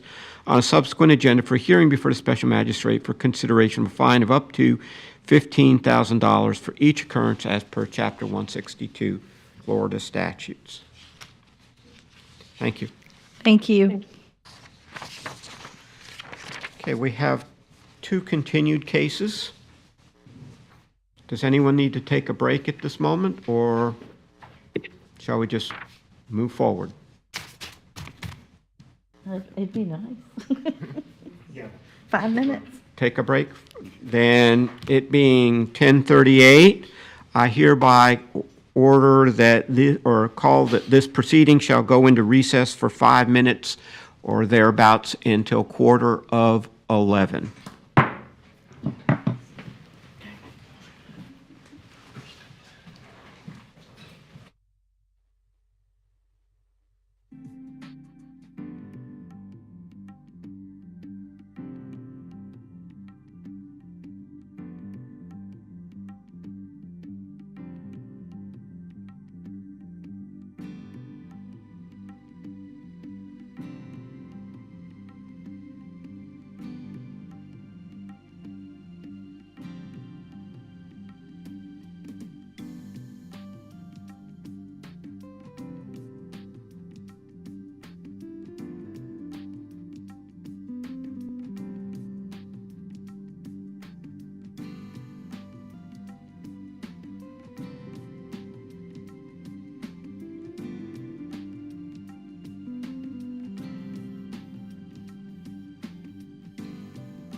of the August 27, 2024 Special Magistrate proceeding for the rental program back to order. And we will begin with case number 11, RTL 07-2468, Danielle and Brooke Franco, cited for failure to correct violations of Land Development Code Article 4, Section 4.1.a, Article 5, Section 5.2.8.2 at 358 Gulf Boulevard. Brooke Franco. And raise your right hand. Do you solemnly swear or affirm that the testimony you're about to provide is the truth, the whole truth, and nothing but the truth? Yes, ma'am. Thank you. Okay. The case before you is a zoning violation. This case was field generated. The property is zoned SFR 5. Other accommodations known as short-term rentals are not permitted in this zoning district.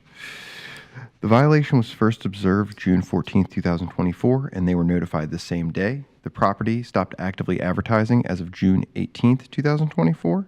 The daily posted rate was $116 and had 3 reviews. The check-in, check-out time were shown as 3 p.m. and 11 a.m. These actions are irreparable and irreversible in nature and due to the actions of the property owner, requesting a one-time fine of $1,000. All right. Mr. Jackson? Yes, we continue this, and I know I presented this previously, I believe, in a prior proceeding, if I remember right.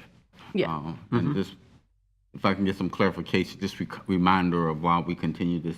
Yeah, the reason this case was continued is because although it was unable to be rented online, the advertisement was still up and being shown. So we rectified that, and that's why we've come back to fix that small issue. So as a result, we make a lesser recommendation. The Yes. recommendation previously was it was still active and it was maximum. Correct. Okay. All right. I previously presented to the magistrate the city's position regarding, I understand. I will. and you waive that. Yeah. Okay. I'm not here to waive the fee, obviously, because no matter what people present, it's not waived. So I guess I don't really have an argument to that. I just think the argument of irreparable and irreversible damage is like kind of like absurd in nicer words. Yes, you can print out a copy of the booking, you can share a link, but once it's deleted, once it's unlisting, you obviously can't book it. Yeah, you might be able to see it, but also what he was saying was I had deleted the booking, but apparently through there you have to like unlist it and then delete it. But I did do that immediately once we knew after the court, because I obviously didn't know that because nobody wants to pay $15,000. But as far as links and stuff like that, once it's unlisted and it's deleted off of Airbnb, there's no way to go rent that. And it's no different than typing in 358 Gulf Boulevard and you see Redfin and Zillow and everything else, and previously what it was rented for.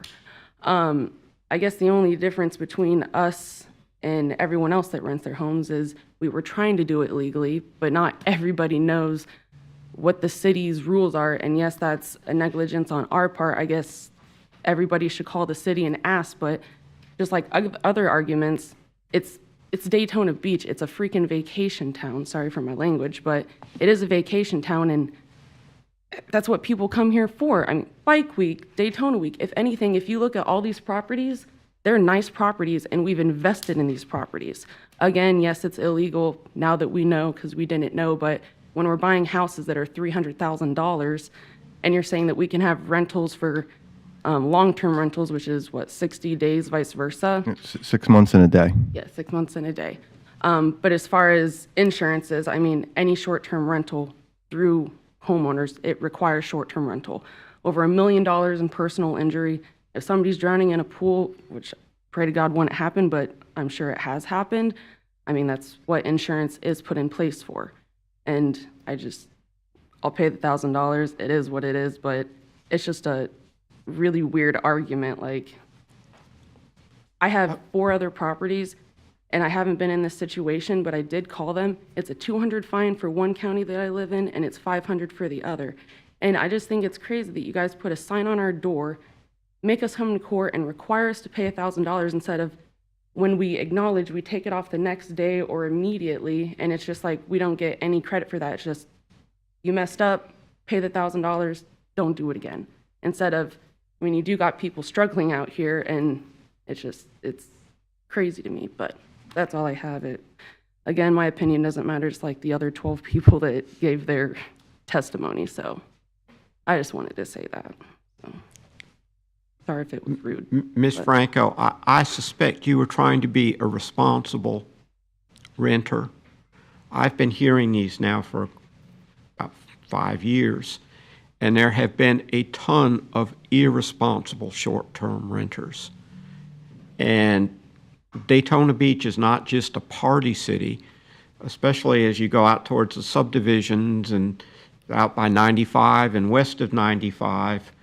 A lot of those are either people who are retired who just want to peaceably live in their homes, or they work for a living.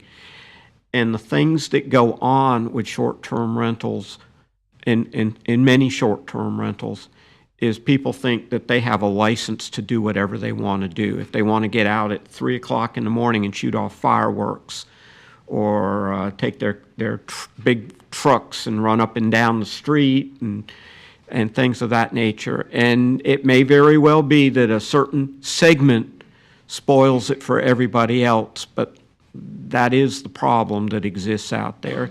And there are the beachside subdivisions too, that also where people expect that they are going to have peace and quiet in their neighborhood, and when there's an event, they suddenly discover that they are in the midst of a party at 3 o'clock in the morning. And that's the problem. And that probably requires some legislative addressing. And as I have said many times before, there is a statute right now that I think essentially prevents the city from addressing some of these things. And there was an attempt in the last legislature to fix it. I'm not sure I necessarily agree with the way they fixed it, but at least they were trying. They got closer than they have in the last few years. But it got vetoed, and so it's off the books. But that's the problem, is that there is a segment, probably a fairly large segment of the community that believes, especially in the subdivisions, that they should be allowed the peace and quiet that they thought that they were buying into, and not the party atmosphere that may pervade some parts of the city. And that seems to be, from what I have heard over the years, to be a common theme. And that's where we are. I understand. I mean, the end of my street is like 4 motels, and then, like I said, the only difference is I was trying to do it legally. I'm good with all of my neighbors, and there's only 2 original people, and everyone else rents out illegally. But again, it's not my I don't issue. disagree with you, and I think that even the mayor a few years ago was talking about trying to fix some of those things, but he can't, because there's a state statute that prevents the city from essentially going in there and making those fine-tune adjustments that I suspect could be made and perhaps remedy a lot of the problem that is out there. So, I was going to just say, out of curiosity, Ms. Franco, and do you live here or do you live in Bowling Green? What's that place? Bolingbrook? We dual live, so we're here 2 weeks out of the month, and then we're there for about a week, 2 weeks, because we're businesses primarily down there. Okay. Up there. Up there, yeah. Illinois. Yep, up there. Okay. All right. Okay. all right. Well, based upon your quick action in resolving this, the city has asked for a fine of $1,000, which is typical with all of them that you have heard, most all of them today.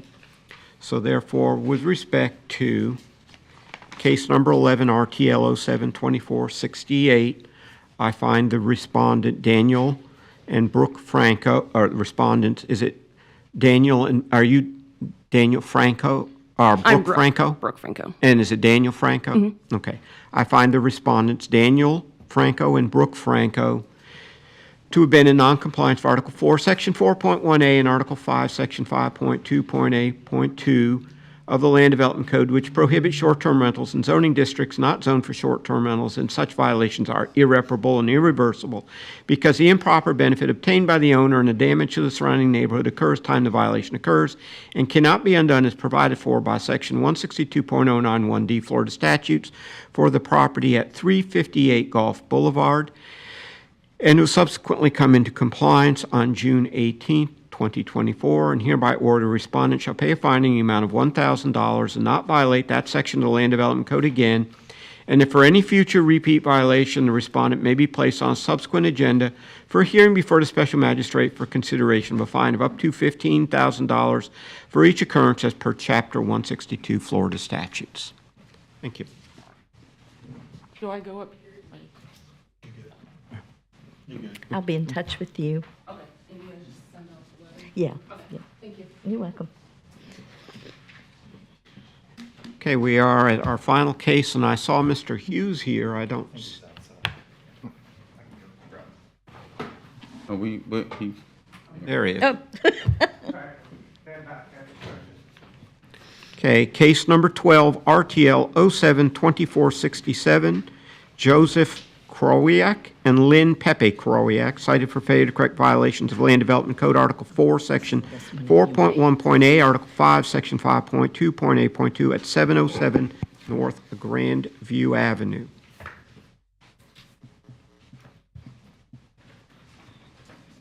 I don't need to swear in, Mr. Oh, state your name? Sorry, Mr. Hughes, could you state your name, Oh, please? yes. My name is Barry Hughes. I'm Oh. the attorney for Mr. Krawick and the other owner of the property. Mr. Krawick is on Zoom. He will need to be sworn in if he's going to give testimony. He will. Mr. Krowick, is that how you say it? Yeah. Krowick, would you state your name, please, Joseph Kravitz. and raise your right hand? Do you solemnly swear or affirm that the testimony you're about to provide is the truth, the whole truth, and nothing but the truth? Absolutely. Thank you.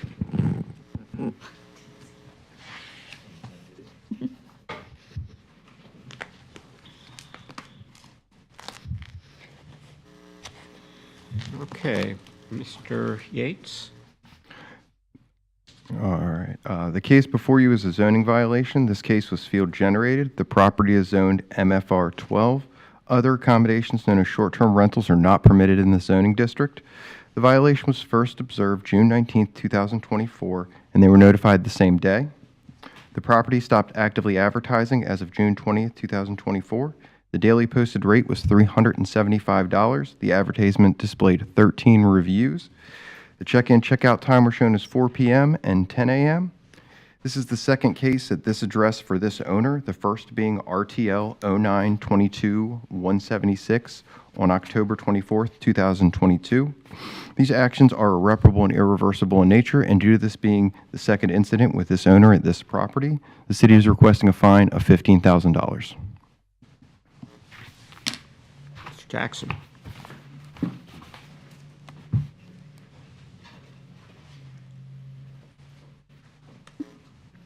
Good morning, Mr. Hughes. Good morning.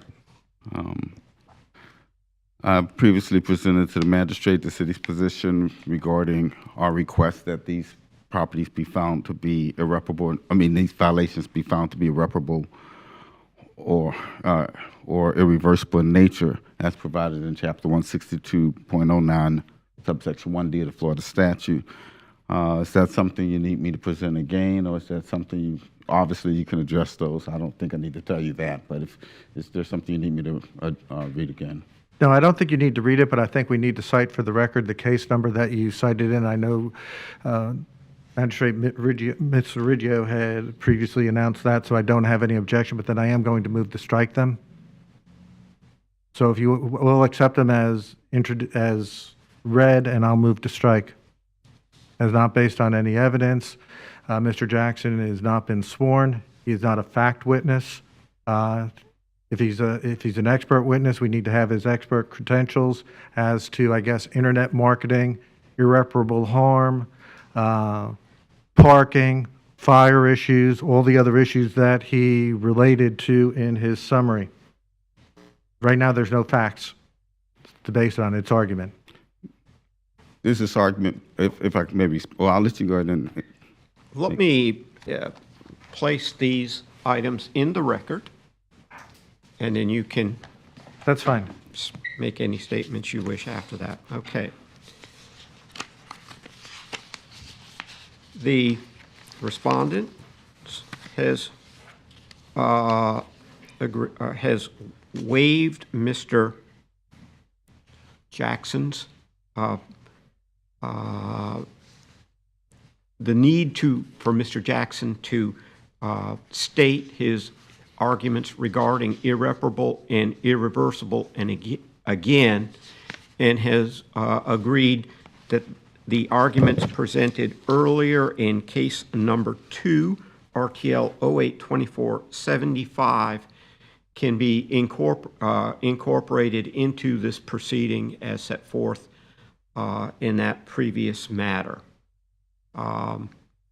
And those arguments will be made a part of this record of this particular matter. And I move to strike the same for the reasons I stated before.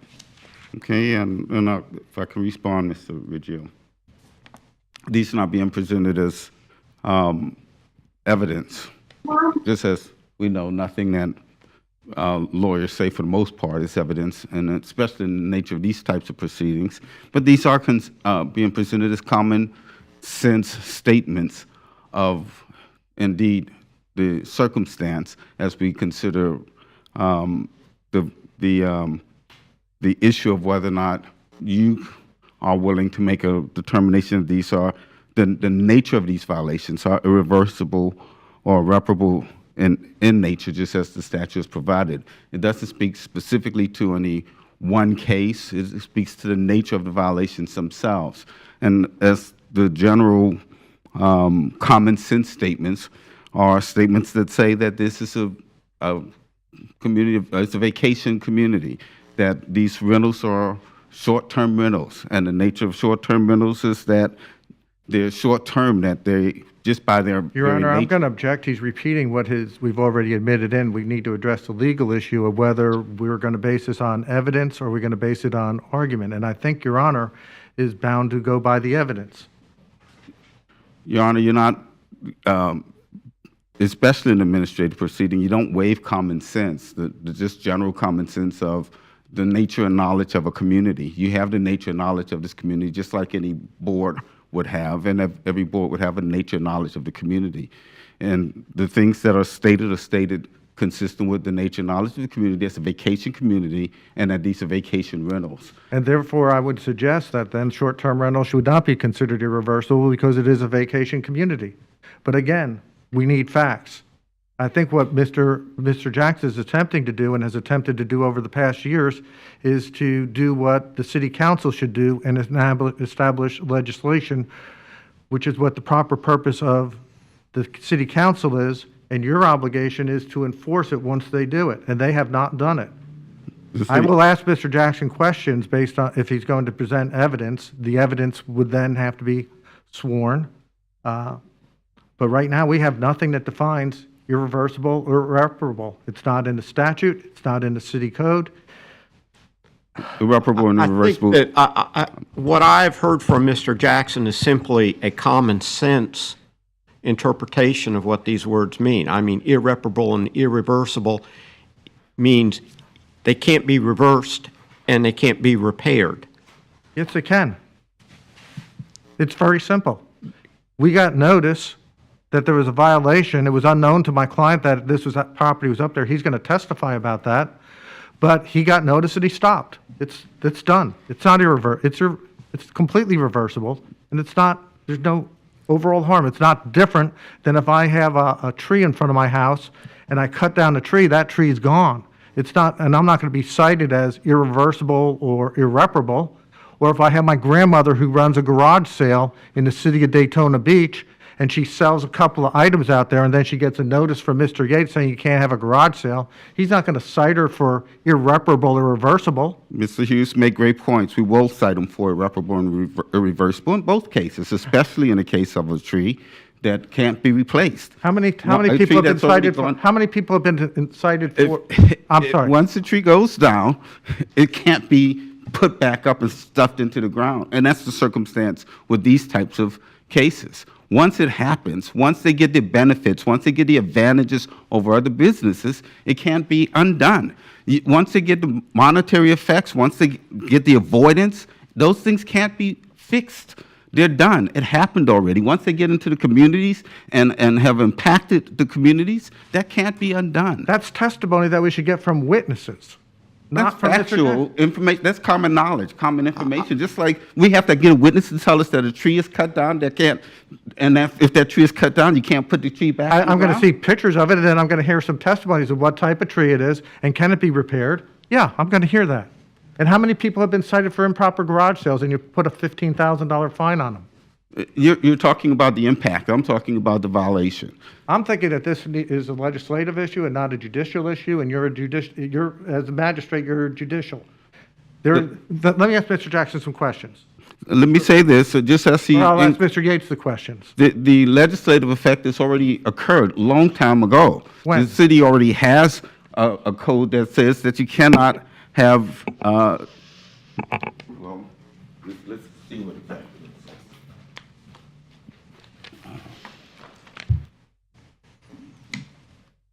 I guess this is why I'm last. This is why you're last.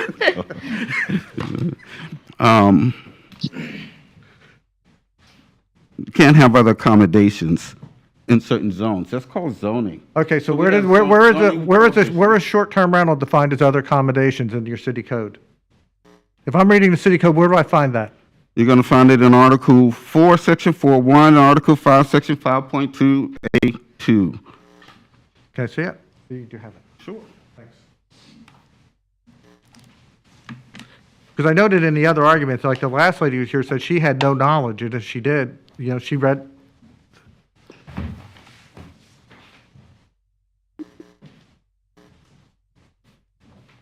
In fact, it should have been, it probably was on the presentation of the inspector. So that's something that had been presented in evidence. And that's absolutely clear in the evidence. Now, finding it in this book is a lot bigger challenge. I saw it and I didn't see it, so that's why I asked the question.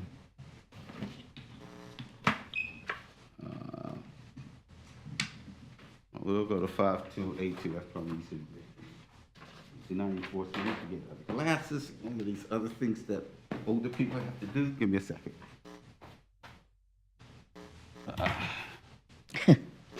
Oh, literally do have to get other glasses.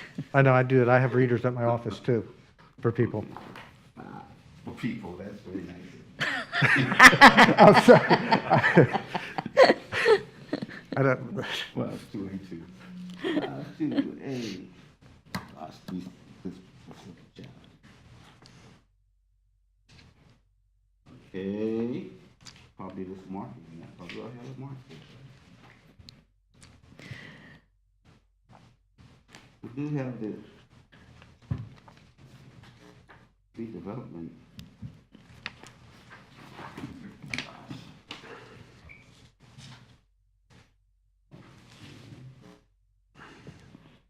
Because the reference that I saw on the screen here was special accommodation, but there's nowhere where I saw short-term rentals was defined in there.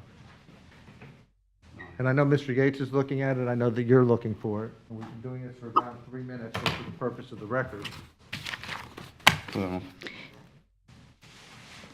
In the land use tables?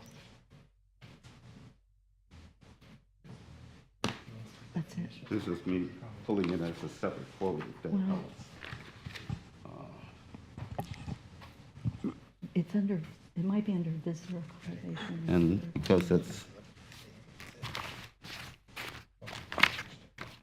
I'm just trying to figure out how do you know other accommodation means short-term rentals.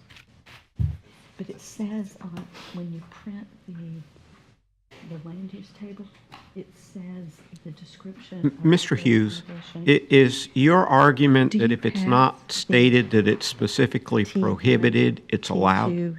I'm saying that if I'm a homeowner, and so when I can do my research. Yeah. And if it's that's not where it says. mentioned and specifically prohibited, then yes, I believe it. But if it says that these items are allowed and everything else is prohibited, isn't that accomplish the same thing? Where does it say that? Planning may No, the other accommodations use include. This is a legislative battleground. That's the whole issue, is that the city council should have a hearing on it, publicly advertise it, and then the arguments that Mr. Jackson makes should be made and debated in the city council, and the city council should establish legislation. You should not be creating legislation in the judicial branch. You're not, and it already existed. That's the only reason why we're able to present this Where? now. It exists in our code under other accommodations. It says that under section 5.2, under principal uses, the other accommodations use includes all uses regulated by the prior LDC as accommodations, other hotels, motels, rooming houses, bed and breakfast facilities, or RV parks, i.e. rental units intended to be used by transient persons or tourists for overnight or short-term lodging. This use thus included and continue to include vacation rentals as defined in Florida Statute 509.242 and grandfathered from the 2011 amendment to Florida Statute 509.032 subsection 7 that preempts local government regulations of vacation rental in accordance with the provisions of that statute. It's in our code. It's long-term adopted in our code, and it's not a permitted use. Your Honor, it says that this use includes and continues to include vacation rentals as defined under the statute and grandfathered from 2011 amendments that preempts local government regulation of vacation rentals. So it says it's precluded. As to other accommodations, here. Well, that's just where not other accommodations. Well, we're telling you that in your zoning area, that other accommodations are not permitted. This says that define- your own code says that you're preempted. If I statute understand, defines Mr. preemption Jackson, if also. I understand the way the code works, there is a table of permitted uses. If it's not in the table of permitted uses, it's not allowed. Right. And my recollection from the table is that there is one area in the city where vacation rentals are still allowed. There are a few small areas. So it has not been prohibited citywide. So therefore, in order to maintain the grandfathering of pursuant to the statute, that's how it's read, that it allows the continued use of vacation rentals in those particular areas. Without that language, then it would be, it's simply reflecting the strange statutory issues that relate to vacation rentals. That's correct. I agree, Mr. Origi. And that's how I read it. That it simply says that vacation rentals are still allowable, but not on a citywide basis. They have to be in that table as a permitted use. That's not what it says. Yes, where does it? Where am I going to follow that thought process? Your table. It's in the code. I'm looking at it says. I'm reading it. It says it's preempted. This is what Mr. Jackson provided me. No, there is a table. I'm looking at the table right now. The gentleman has put it up. A list of all It's right there, uses sir. and areas. Thank you. Just to clarify, that is a section of the table, not the complete table. Okay. That would have that information. Okay, thank you, sir. And I accept that.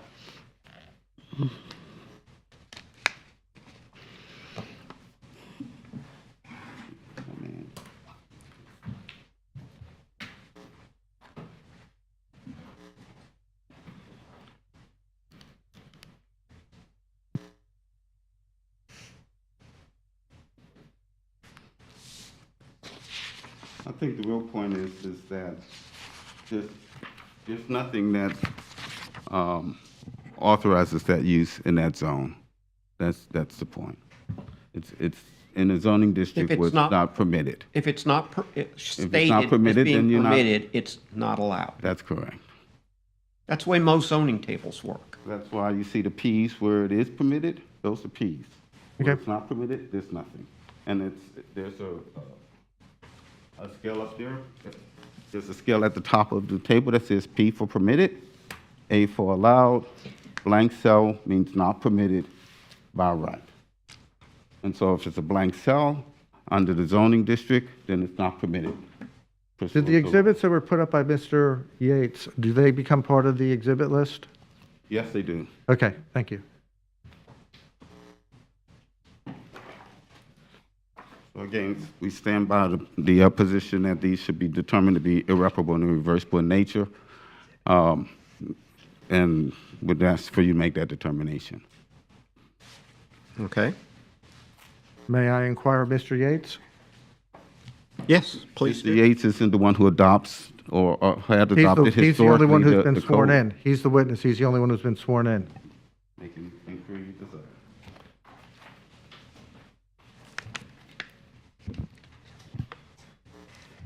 Okay, Mr. Yates? You posted the property when, sir? Give me a second to refer. Yes, sir. Or you could just stipulate that they were promptly removed.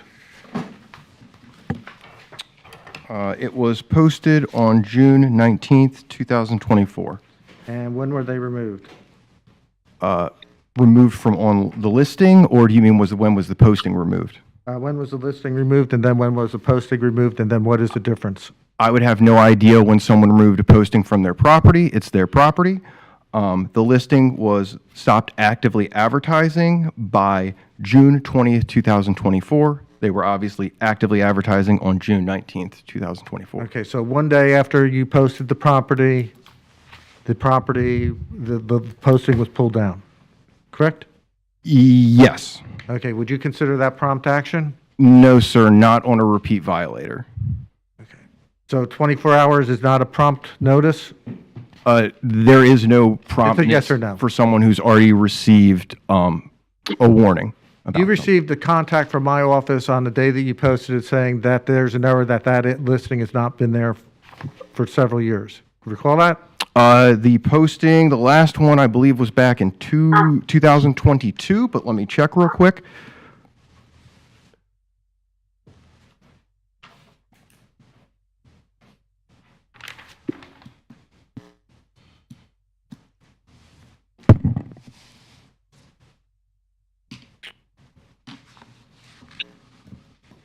Yes, the previous case was back in 2022. Well, I'm asking about this case. So you posted on the 19th, and you were contacted by my office on the 19th and said there is an error. This should not be posted, correct? I do not have the date of your phone call in front of me. But that was a notice that received that there was an error, correct? And we had a conversation. You said that it might be an error. You weren't sure you had to get back with your client was the way the conversation was Because left, after I sir. contacted you, you sent me copies of the listing, and Right. obviously that raised concern because obviously And then you're correct. It was- You it was contacted listed. me to let me know that you guys had removed the listing. Right, promptly. You've never spoken to the property owner, is that correct? Since 2023? I have never spoken with the property owner to my knowledge. Do you know who posted the property on the? For this case? Yeah. Me. Who made the posting regarding the short-term rental? Do you know? It's me. Who posted on VRNB or ARNB the short-term rental? Oh, whoever controlled his account. And how do you know that? Well, very simply, if we go forward, in the pictures, please. One more. One more. Keep going. Keep going. Keep going. Sorry, keep going. Right there, stop right there. So what we can see here from the web addresses is this proves that the same account was then reopened as was used last time and then started posting again. So that means someone had to give the person access because it's password protected. So regardless of if the owner did or not, the only other option is that someone hacked his account. And you've already informed me that you're going to say that his daughter was the one that did it. So if you're saying that his daughter across state lines hacked into his account to gain access, I believe that's a rather serious crime. So if that's what we're saying, then yes. Okay. But you don't have any knowledge, independent knowledge, whether the owner of the property and his wife posted this or whether someone posted it on their behalf? I only have the evidence presented here that shows that the Airbnb ad that they were in control of as of 2002 was then reactivated, and they began to rent again, Now, which can you is tell me- password Can protected. you tell me in the code where it cites or defines what irrevocable is? I would refer to my attorney for that information. So his argument that he presented that we allowed in from the prior case, basically? So you have no independent knowledge as to what is irrevocable or irreparable? Once again, I do, but I would refer that question to my attorney. You're the fact witness, sir. Where in a code does it cite the irrevocable or irreparable? That is It was my asked and answer to that. answered. I think he's answered this question. He hasn't, he deferred to you. Mr. Hughes, I believe the wording is irreparable and irreversible. Okay, I could stand corrected. I messed up. I'm just trying to keep things. Okay, thank you. Well, you asked him a legal question, so he's responding to you about his lawyer. Well, he's About law. I imagine you represent the city. Now, so you've cited them as irrevocable and irreparable. Yes. Did you consult with Mr. Jackson before you did that? Yes, I've had a consultant with Mr. Jackson where it was On explained. this particular case? Yes, actually, yes, absolutely. Okay. What time of day? So you saw it on the 19th, so you consulted with Mr. Jackson on the 19th and then generated your notice? No, I consulted with him afterwards, and he went over my case to review findings. In preparation for the hearing that was continued last time and the preparation for today's hearing? No, before that, before the hearing, before the initial hearing, these facts were all laid out. You'll concede, though, that you're familiar with the city code regarding code enforcement, correct? I will concede that I do have the knowledge required to do my job. You will concede to your knowledge that you do not know where irreparable is defined in the city code? No, sir, I'm not. I'm saying that it's It's either defined. yes or no, sir. Once again, I'd refer to my attorney on the exact placement within the code to where it's found. Are you familiar with where irreparable or irreparable or Irreversible. thank you, are defined in a state statute? I am familiar with the city statute, the state statute. I do not know where it is placed off the top of my head, but I am familiar that this meets my understanding of it. Have you taken any classes regarding marketing, internet marketing, insurance, or anything like that, which Mr. Jackson had made reference to in his argument? I have taken the FACE classes to become a code inspector, as well as building inspection classes that explain state statutes and then go over the different rules. And have they defined for you that a short-term rental through ARNB is irreparable or irreversible? They referred me to my local code on that. Okay. Which, again, we don't have any reference to how that's defined. I mean, irreparable, irreversible is also a common definition, and I believe we're all familiar with what that means. It means simply that something cannot be undone, like a rental that was already done, as you can see in the review for this ad. They did the rental again, and now it can't be undone. You could agree that it can be stopped, and you could give notice and an opportunity to cure, can't you? I would disagree. The rental cannot be stopped. It happened. We cannot undo it. You can see May 2024 right there. So obviously, no, there's no way to undo that. There's no way to make it not have happened. You can stop it the same way you could stop, say, for example, I'm operating a bar, and I'm selling liquor illegally. Right, And so, hang on, let me finish my Sorry, sir. question. And, you give me a notice to stop, and I get an opportunity to cure, correct? Sir, I don't. Is that the normal Sir, process? I don't enforce those laws, so I would not comment on them or the normal process of Okay, them. how many of these hearings have you appeared at where that was an issue, where someone was selling something illegally and they got an opportunity to stop? I've never been a part of one of those hearings. Okay, you haven't witnessed any either? Once again, I wouldn't comment on something I'm not sure of. Witnessing that, Mr. Ridge. I'm just trying to get to the point because I want to know what the facts are, and I want to know what this man's basis for the facts are. Where it's a factual I don't matter. think he's altering the facts by asking him about law. I mean, I'm just asking about prior events. Okay, I'll move on. To me, it's very clear. The zoning laws are what they are. We have the zoning table. The zoning table lets us know what activities are allowed and not allowed in other areas. This gentleman's already been found guilty once of this offense at this address. He's done the exact same thing again, and I see no change. Okay. But again, you have not, I'll just make my argument later on. May I call Mr. Jackson, did you have any questions for Mr. Yates? Yeah, just one. Did you have reason to believe that the violation in this case was irreparable and irreversible in nature? Yes, sir. Okay. That's all. And define what is irreparable and irreversible? The rental and the advertisement can never be undone. We have no idea the number of people who have seen them, but we do know how many people Airbnb reaches. It's hundreds of millions of people. How do we know that, sir? Airbnb advertises it. Is anyone here from Airbnb to testify about that, or is this just something that's hearsay? We can pull up their website where they say That's hearsay, sir. Hearsay is allowed. Administrative proceedings. Okay, well, let's go through it all. I would like to go a little bit aside on this. And it goes back to something, Mr. Jackson, that you have said a number of times, that the actual renting is not necessarily the violation. It's putting it out, the advertisement itself is advertising to let property. I think you stated that with respect to the application of the state statute. That's correct. Okay.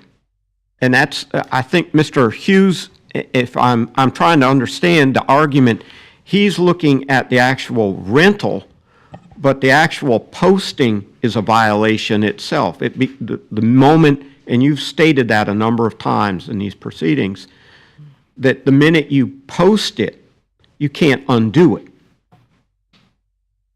So is that what your finding is going to be on the irreparable and irreversible? Is that the posting of it, that you can discontinue the advertisement and not advertise it anymore, that's irreversible? Discontinue is not repairing it, okay? How is it not It's repairing it? irreparable and irreversible, as I understand, and Mr. Jackson, I'm looking to you on this. These are fairly well-defined terms. You can't reverse it, and you can't.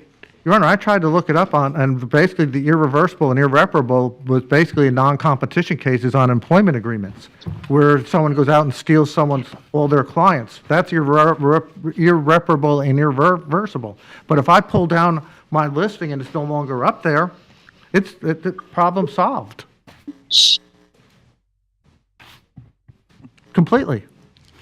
So if you're finding that the rental is not irreparable or irreversible, and you're finding then that it's just the posting comes down, you're not advertising anymore, problem solved. So it's not irreparable or irreversible.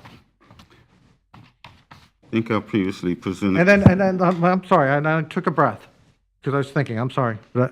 And I would think, again, this is a legislative issue and not a judicial issue. The city council could easily conduct a hearing and we could have a debate on it. And they could put it in their statute crystal clear, and they choose not to.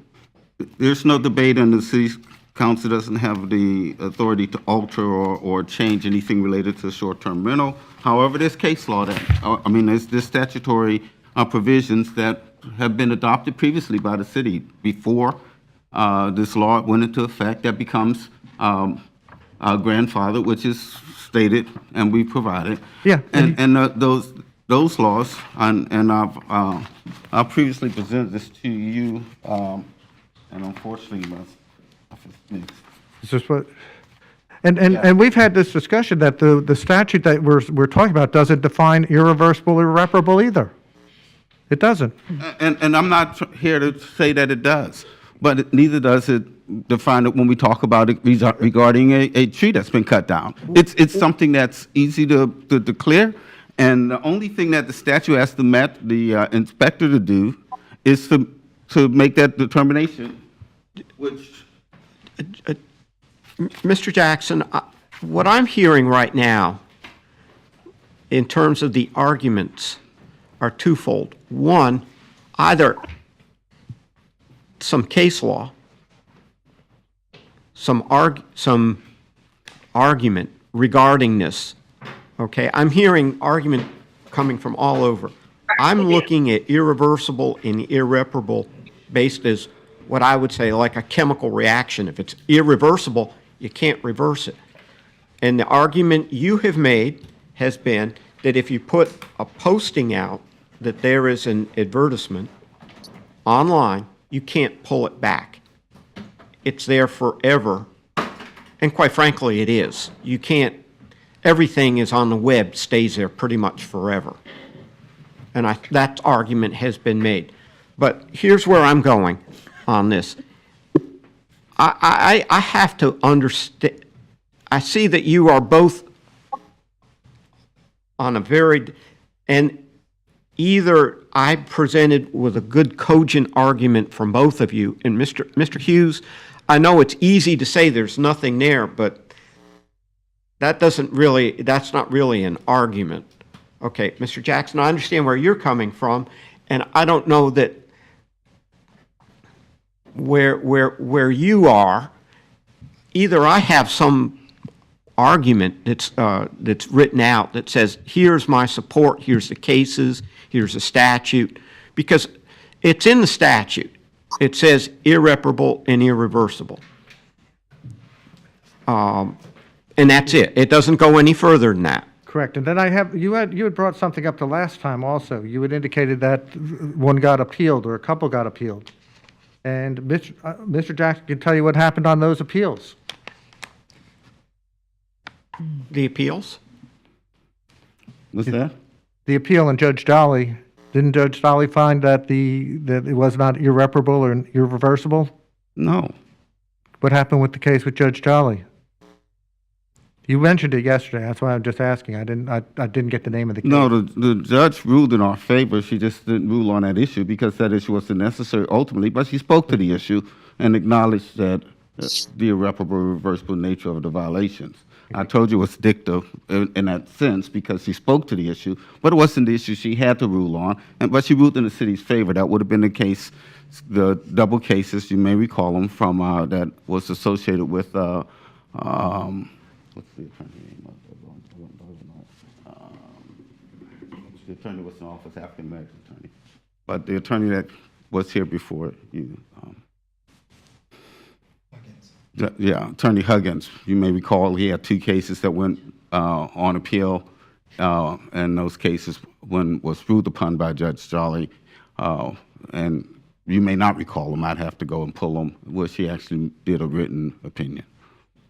But again, in conversation, and I didn't fully understand your statement. If I misstated it, I apologize. Yeah, I certainly don't do that intentionally. Yeah, I don't believe it bodes to the argument of Mr. Hughes. So, Your Honor, we've made our legal argument. I'd like to go ahead and finish out the factual matters. You know, I think you understand our arguments. I think if I can say this, I think it really boils down to what are the facts. And as we look at these facts and we look at the nature of the violation, we're still in the same question. The statute says if the code inspector has reason to believe a violation of the condition causing a violation or the condition causing a violation presents a serious threat to the public health, safety, and welfare, or if the violation is irreparable or irreversible in nature, the code inspector shall make a reasonable effort to notify the violator and may immediately notify the enforcement board and request a hearing. It's a determination made with reasonable belief from the inspector. He asked why our code addresses it. It addresses it in Article 10, which is what we address our enforcements in our code. And the inspector has brought that to my attention under Section 10-3 of the enforcements generally, and specifically under the enforcement procedure in that section, subsection E. If the city staff finds reasonable cause to believe a violation of the code exists, whether from the investigation of written complaint or otherwise, the city may act to enforce compliance with the code in accordance with the notice and hearing procedures authorized by Chapter 162 of the Florida statute. The code is not intended to provide procedures in addition to or different from those required or authorized by Chapter 162. And then it speaks to the notice violation, and it includes in that section that remedies and penalties or refers to the violation to didn't want to read it in full, but it looks like one very, very long sentence, so I guess I have to. Notice of the violation and time for correction. City staff shall provide the violators written notice of the violation and a reasonable time period to correct the violation before the city invokes any of the remedies authorized in Section 10.4, remedies and penalties, or refers the violation to the Code Enforcement Board or special magistrate for a hearing, provided, however, that city staff need not provide a written notice of violation or determining that a violation presents a serious threat to the public health, safety, or welfare, or is irreparable or irreversible, and need not provide a reasonable time to correct a violation on determining that the violation is a repeat violation.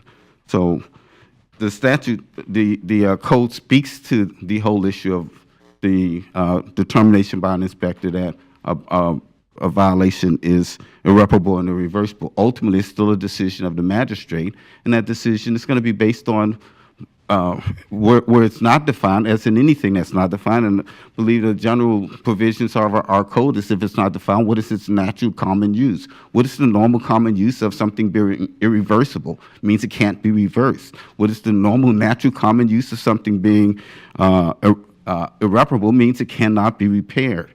We make the arguments that are being made are made saying that in this, the nature, not every single circumstance, but the nature of these violations, natures that create something that can't be repaired, can't be fixed, whether it's concerning the advertisement or the acts themselves, the conduct. Once these properties are rented or once they're being held out, the holding out is not to show that whether or not it's a irreparable, irreversible nature. The holding out is to show that you're offering something that is irreparable or irreversible in nature. What's irreversible or irreparable is the rental itself, not the mere holding out. But the holding out is a violation because you're holding it out for such conduct. And so that's the position of the city. It'd be great if they defined it that way, but they don't define it that way in the code. And basically, they're giving Mr. Yates discretion as to determine what the legislature or the city commissioner should do. No, we Wait. aren't. The statute gives the inspector that discretion, and then seeks to bring it before a magistrate who, based on common sense knowledge and general definitions of irreparable and irreversible, provides a means for which a magistrate can make a determination whether it's irreversible or not. And Your Honor, once again, we don't need a definition to tell us when the tree is cut down that it can't be put back. We just don't need that. but you can easily just give a notice of cease and desist, an opportunity to cure, and that would be through this issue. This is not irreparable. There's no cure. Wait, this is not, this Well, is. Mr. Hughes, I'm on. finish. Okay, Yeah, I'm sorry. apologize. Go on. We need a definition, and the definition's not there. And the legislature, the city commission could easily define it after public hearings. We can debate about the parking, the insurance, the effect on local businesses. That's legislature. That's not, Your Honor, that's not Mr. Yates. Mr. Yates is the judge and jury in this case, and it shouldn't be. But we've all made our arguments, and you understand our arguments, but I do want to have my testimony of my client, because that'll go to the second element of this, which we disagree that there's liability, but then there's also mitigating factors with regard to damages, which Mr. Jackson has, illuminated before in every other hearing. So I would like to go to that issue. Well, before you do, what I'm having a problem with right now is that the statute says irreparable and irreversible.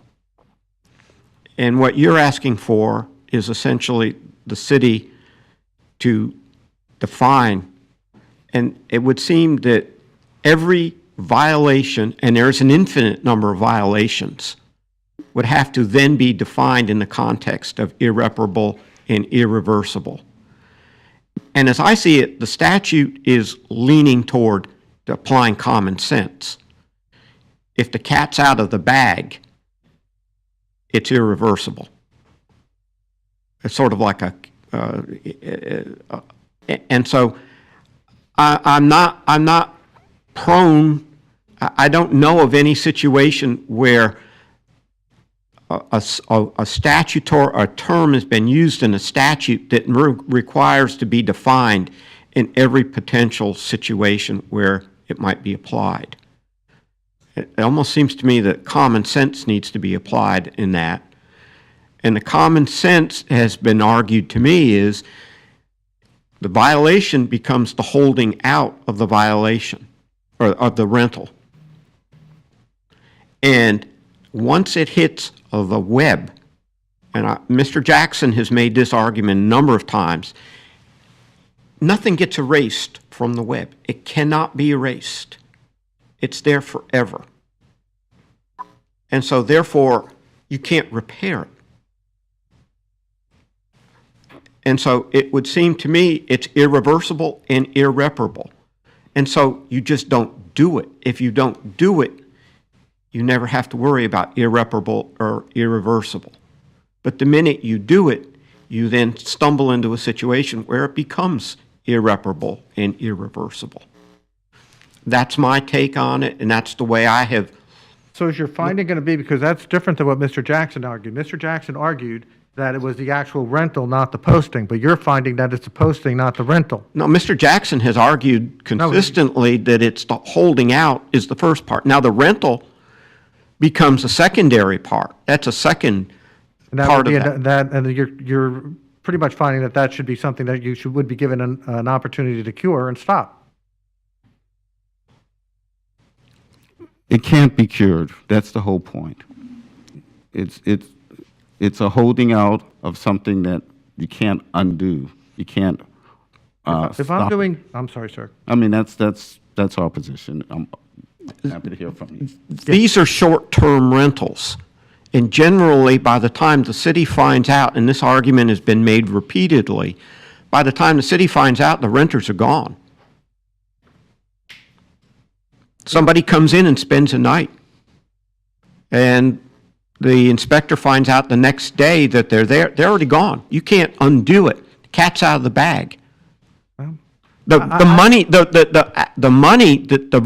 the landlord, or if you want to call them that, received for that illegal rental is now been transferred to the landlord. You can't undo it. Unless the landlord is now going to refund the money to the renter or something of that nature. And I don't even think that would what if the landlord doesn't receive the money? Suppose someone's renting on his behalf and he has no knowledge. Then what's that issue? Then I don't see that as being relevant to this, because it all starts with the improper posting of the property as a short-term rental. But if the owner doesn't know, which in this case he's going to testify he didn't know, that someone posted it, his daughter, and he didn't know and he didn't receive any benefits from it. That's going to be his testimony as soon as we let him testify, or we could stipulate to that. Well, we've had situations like that before. But at this point, let me just try to deal with I want to get the case in order. We have a previous case where there had been short-term rentals back in 2022. Yes, sir. Okay. Now we're dealing with a new case. Yes, sir. Okay. And that came up in, what was it? June 19th, we got posted, and then Mr. Yates testified the post was down June 20th. Okay. Now, was that one where your client wasn't present? My client, his cousin lives in the property, or was living in the property on a long-term basis, and when the notice got posted, his cousin contacted, hey, this got posted. He called me, I contacted Mr. Yates, and we researched and my client immediately got it pulled down. That's what happened in this case. Okay, but I'm trying to figure the timing of all of this. We're not here disputing the 2022 case. No, we're not. That's history. History. We're now dealing, and if I recall, did your client even give testimony at that? No, he couldn't. He's not technologically astute, and he couldn't zoom in. Okay, because this came up first. He's here now. Oh, we've educated the last him. time. I'm trying. Yeah. What I'm trying to do is I'm trying to narrow things down a little bit so we can. If I recall, there had been a citation, or there had been a hearing set, and it was like in September or something and there was your client claimed that there was some kind of mix-up, and so it was continued to, I think, in October. Okay. And then there was nobody present. He couldn't zoom in. He couldn't zoom in. And Your Honor issued a fine. did I issue a fine at that one or the Yep, next? $15,000. Yeah. Okay. I don't really like issuing fines if I can avoid and have an actual person there. And I think part of the argument there was the fact that at the hearing in September, we had said that it was being continued till October. A notice was sent out, and then nobody showed. Okay. I don't know. All I know is that the respondent has asked for continuance and doesn't appear at the next hearing. Okay. Understand where I'm going with this. Okay. And at that point, they've been notified. I was told that the notice had been sent out, had been posted. And it would have been nice if somebody had called and said, I got a big problem, because I would have then continued it. I don't like one-sided hearings. I like to have both sides there, present, and arguing. So why don't we do this? Instead of going around in circles, why don't we hear what Mr. Hughes's client has to say to explain why it is that he wasn't present at that October hearing? Sure. He's been sworn. Okay. Sir, Yes. could you state your name and address, please? Name's Joseph Kravitz, live in Point Lookout, New York, 4 Belmore Avenue. Okay, the magistrate has asked, you're familiar with the 2022 proceeding, is that correct? Yes, Okay. and I could not get on Zoom. I called Mr. Gates, I believe's office, and I couldn't get through to anybody. And I told you, I must have called 20 times, and everybody put me off to somebody else. And I didn't have the technology to get on Zoom. I had a flip phone. I've just recently got an iPhone in the last 3 months. So that was my fault for not being able, and I couldn't fly to Florida because I have a family here. But you knew of the hearing, you attempted to get in, and you couldn't reach Mr. Yates? I couldn't get through. To clarify, Number Okay, wait. of messages to your I'll give you a office. shot, sir. oh, sorry. No, you're good. Okay. Mr. Yates, you wanted to respond, so I just... No, I want to finish. I don't want to interrupt him. That's fair. I had numerous calls to his office to try to set up some type of meeting, and I couldn't get through. And then I eventually got in touch with you, and you represented me. Okay, now, with regard to this latest posting that we're here on today, did you post on any of the short-term rental websites? No, I had no knowledge this was done. I found out when I was notified by my cousin, and I found out it wound up being my daughter without me knowing. And Did your daughter have your... huge problems with my daughter. The relationship is pretty much squashed, and I'm here trying to straighten the situation out. There's no more postings. Everything's shut down. I mean, I don't know what to tell you. It's not happening, and it's not ever going to happen again. Okay, because I contacted you after you contacted me, and I showed you what Mr. Yates had emailed to my office, which was copies of, obviously, the listings that he showed the court here today. Right, correct. I had no knowledge that was done again. And when I found out from my cousin, you know... Did you receive any money from the rentals? I have received nothing from any of this.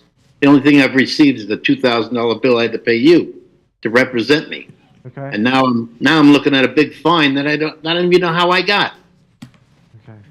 But as soon as you saw that it was up there, you immediately... Everything was shut down. I got in touch with my daughter. Did you shut it down, or did you have to have your daughter do it? She had to shut it down. Like I said, I had just gotten an iPhone. I'm a flip phone person. No technology whatsoever. I'm 69. Come on. Okay, I don't have any other questions of Mr. Kravitz. Mr. Yates, you wanted to say something? So you said back in 2002 that you were attempting to get a hold of me and you could not? I called your office number of times. So you called a me? lot of times, left messages. Okay, just to clarify, I was not in that office or in that position in 2022. Whoever was. So that's whoever- impossible. I was not part of that case.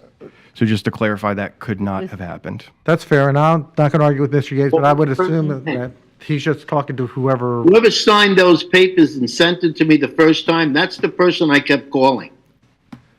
And we'll accept Mr. Gates' representations as truthful, no doubt. So that's the summary. And there was something about a hurricane, something which was going on, nothing could be handled. That was 2022 in the fall. That's true. The office was shut down, it was moved. I haven't been to the house in 4 years, and I just went the last year to the house. Okay. Yeah, I went in April. I haven't been there more than 4 years. I think 2022, if my recollection is, that might have been Mr. Reckenzone? Yes, sir, it was. It could be. Okay. And I'm assuming he's killing whoever the city inspector was. And Yeah, I don't remember I mean, the guy's name. under oath, you said me, so I do need to correct that. That's fair. 100%. Okay. Your Honor, I think you've heard everything. You know, he hasn't benefited from it. He certainly wasn't aware of it. And he took prompt correction to correct it, which were the factors that are outlined in the city code as I understand it. But we still go back to our legal arguments, which we are certainly not abandoning, but, you know, it's a twofold case here that we're discussing. So I think the $15,000, quite honestly, under the circumstances, is quite outrageous. But I also don't think that there should be any responsibility. I think that this is a legislative matter. We've gone through that, and I'm not going to repeat my arguments. We've already made them. Mr. Jackson's made them. If I could just respond, I didn't make any inquiry of this gentleman. Don't feel the need to. However, I do want to have additional argument here. We've heard numerous cases of people coming from out of state and zooming from out of state and other areas. And I don't know if an answer that says I didn't know how to zoom in is enough to relieve someone of responsibility to remedy or resolve or prepare at a hearing or anything to that extent.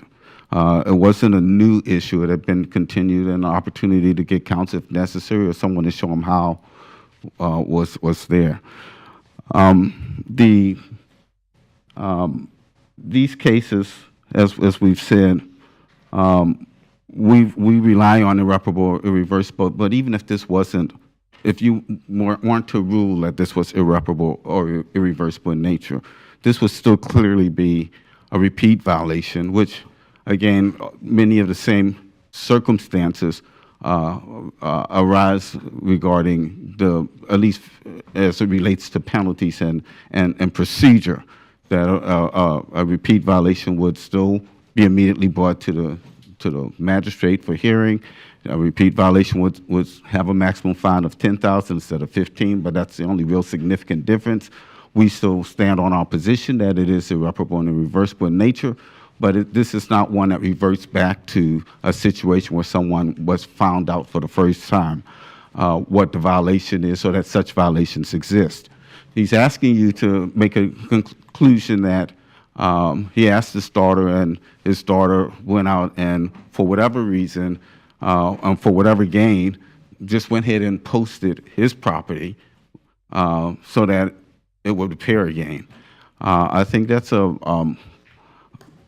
it's sworn, but I still think it's a far-fetched position to take that someone for no purpose or no reason at all, other than, I guess, maybe to be mean, I don't know. I don't see where she gets gain or he gets gain, he says, under that type of scenario. So it's hard to understand or believe that such a scenario is the case. But in any case, what we have is someone who has violated the code, both through advertisement, at least through advertisement, possibly through rental, but at least through advertisement.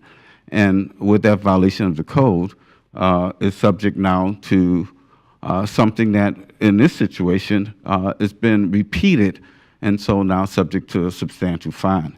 Our position has and still is and has always been that under circumstance where someone repeats these violations, that the substantial fine is warranted.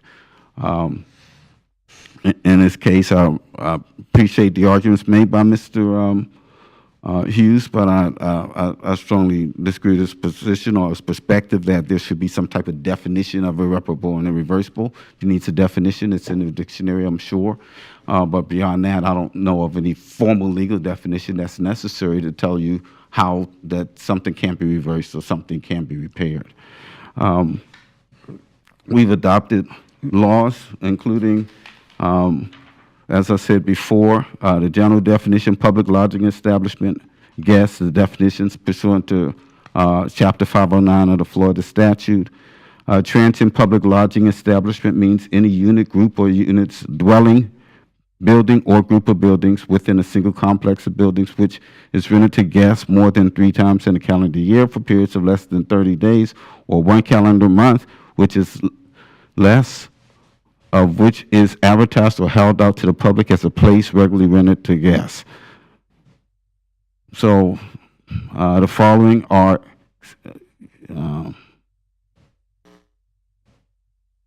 I guess that's pretty much the main statement. Vacation rental. Vacation rental is any unit or group of units in a condo or cooperative or any individually or collectively owned single-family, 2-family, 3-family, or 4-family house or dwelling unit that is also a transient public lodging establishment, but that is not a timeshare. So vacation rental is a public lodging establishment. A public lodging establishment includes those that are advertised or held out to the public as a place regularly rented to guests. When you advertise it on a website that's for vacation rentals for the purpose of a vacation rental, then it's being advertised as something that's held out for guests. And so that's our position and that's our basis. Your Honor, I need to address a couple of the issues, and I will be brief. Please be. I am not going to re-argue about the irreversible or irreparable. If you've heard our arguments, I'm going to be there. The only evidence, though, that we have today on my client's culpability is that he owns a piece of property and someone, his daughter, put it out there for rental. That he does not have the sophistication to do it. He did not authorize her to do it. He did not receive any benefits for it. And therefore, he is not the responsible party, and he should not be punished for the actions of someone else. Now, second, Mr. Jackson argues that this is a repeat violation. The notice of hearing doesn't say repeat violation. We're here on irreparable and irreversible. So that's what we're here on today. So we're not arguing second violation or non-second violation because the notice of hearing doesn't cite that. So, and it has to. So we're not even there. So we're on the facts of the case, and the undisputed facts are he didn't do it, and he received no benefit. Okay. Mr. Yates, before. I have an entirely different view of this matter. What we are here today on, is the fact that your client was unable to be a part of the October hearing. Okay. Okay. And so I essentially had a one-handed handshake. I don't like one-handed handshakes.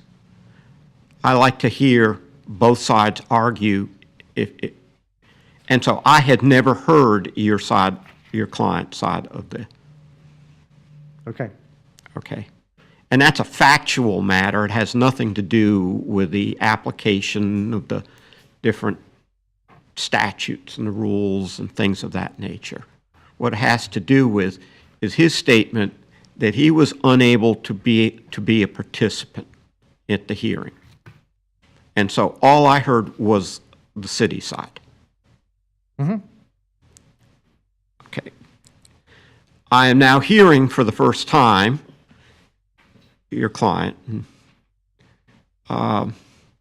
I hate to say it, but I'm sort of in the same boat as he is. I'm not necessarily the smartest when it comes to dealing with electronics. I hear that. And so I understand where he may be coming from on that. there have been situations where it's very, very rare where somebody has posted something for somebody else. Okay. And my concern right now is everything has been resolved with the 2022 matter, right? Yeah. Okay. That's water under the bridge. That was heard, it was whatever. But on this one, if the posting was made by someone else, then there would have been no violation. Okay. But if I'm not hearing or hearing even the argument, and I'm only hearing that the posting is and that the respondent has not bothered to become part of a hearing that he asked to be continued to. You all asked for the continuance to October, I believe, and then there's nobody present. Okay.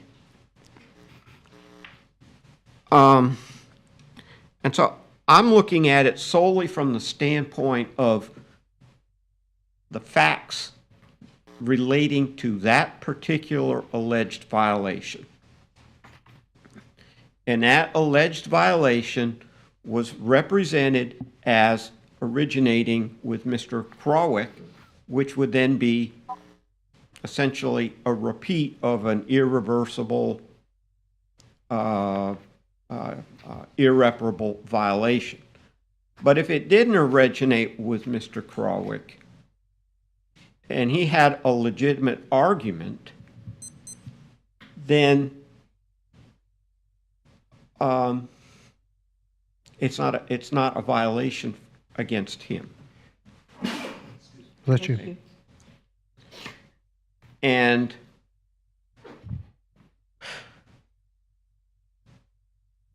my feeling right now on this is to make it clear to Mr. Krawick, he needs to make sure that that posting stays under his control. It's well eliminated, totally. It's been eliminated. I don't know how you do that, but that's not good either. I don't either. I'm. And had that been done last time, we wouldn't be here. If You're that had been correct, done in correct. October, we wouldn't be here, but Mr. Krawick wasn't a part of the discussion. Well, and here's my only issue. So who created the initial listing? My daughter. Okay, so was it fraudulent then? In the very beginning, she set that up because she went on vacations. A friend has a house down the block and said, "Oh, you should do Airbnb." I had no idea it wasn't allowed.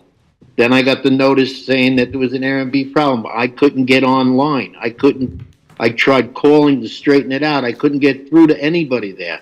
Then I finally had to hire Mr. Hughes to straighten the situation out. Everything was shut down. During the interim, my daughter this year, whatever, opened it up. And why? I don't know. And I did not have any knowledge of it. And when I found out from the first notice that you left at my cousin's at the house there, I straightened it out at that point. Now my relationship with my daughter is pretty well taken care of, over. Okay, so to repeat the question, so was the initial in 2002, was that fraudulent or with your permission? That was my daughter setting it up. I'm going to set this up and you can rent the house out. I had no knowledge that you weren't allowed to rent the house. Okay, No but knowledge whatsoever. did you I've had the house since '92. I never rented it out. I never bought it to. did you it was direct just a your big daughter house. to rent your So- home, or was it fraudulent in 2002, or in 2022? In 2022, she did the Let her advertising. answer. With your permission or without it? No, without it. So I in didn't know. 2022, it was fraudulent as well? I told her not to do it. When I found out about it, I said, shut it down. You're not allowed to do it. Okay.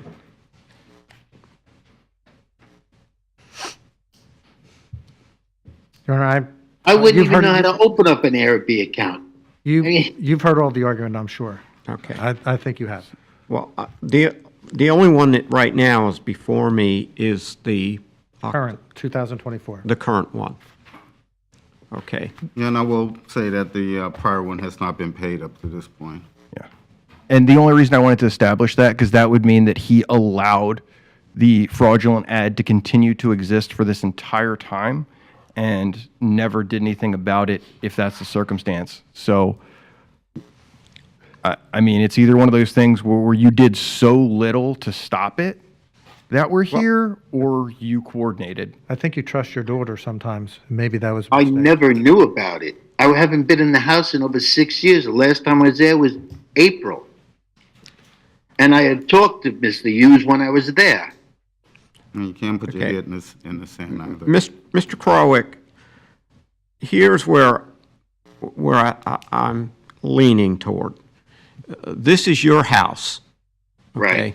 I bought You the house are in the city of ultimately Daytona in 92 and put it back. Mr. Krawick, the magistrate is getting ready to give his ruling, so you are ultimately responsible. No doubt. Okay. And under the circumstances as described, okay,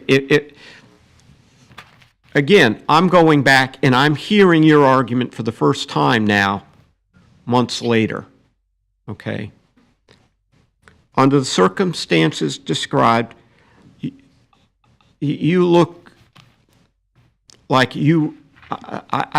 I'm supposed to also be able to judge when people are telling the truth, and I feel that you are telling the truth.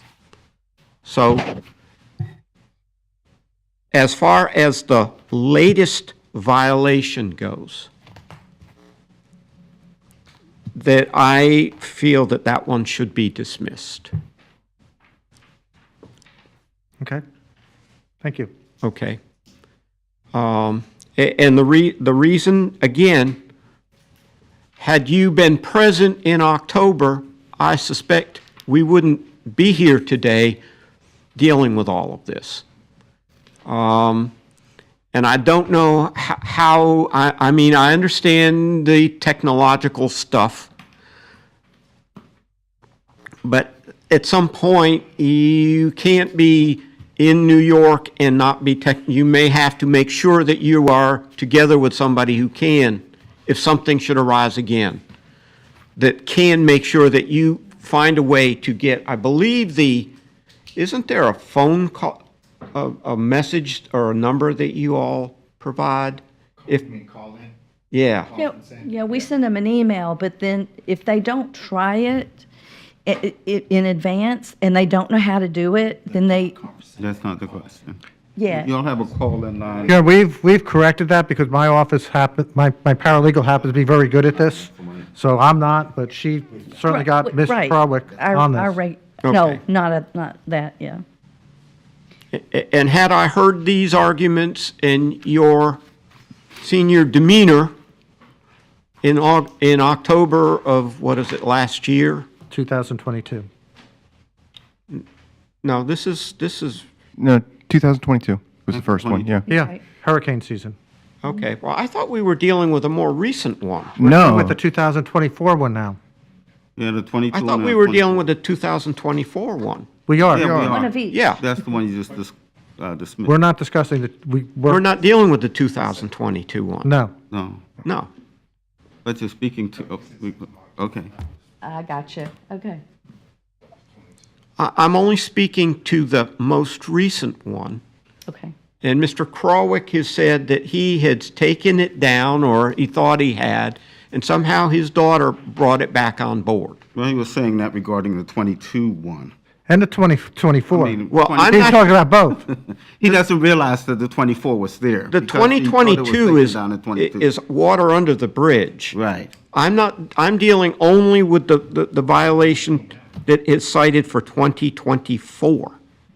Yeah, I think the confusion was when I asked him the question whether his daughter controlled it the whole time, and his testimony is that his daughter controlled it in 2022, and his daughter controls it now.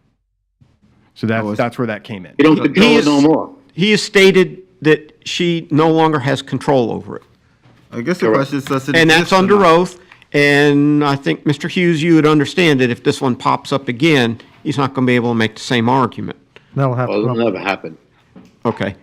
So I'm I- trying to resolve, the only one that is right now before me, if I understand it, is the fine that had been imposed in 2024.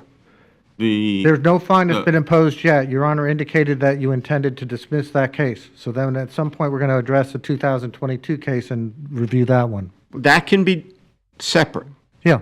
I'm not dealing with the We're 2022 on no notice, case. that is not noticed today. Oh, yeah. Correct, sir. Okay. Right. Am I correct? Yeah, you're not dealing with Ms. Barr, 22, this is the am I 24. correct that the only one that is noticed today is the 2024 case? Correct. Sir, I think you had said that the one, I'm not going to argue cases that aren't, Correct. certainly.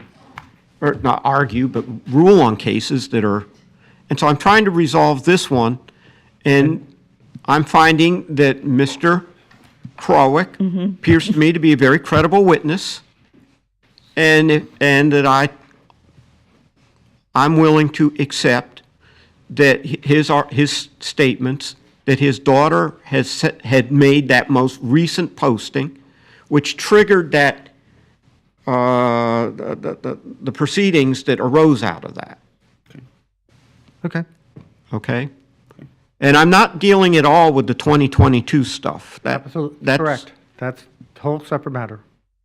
And not noticed today at all. Okay, thank you. I think we're done.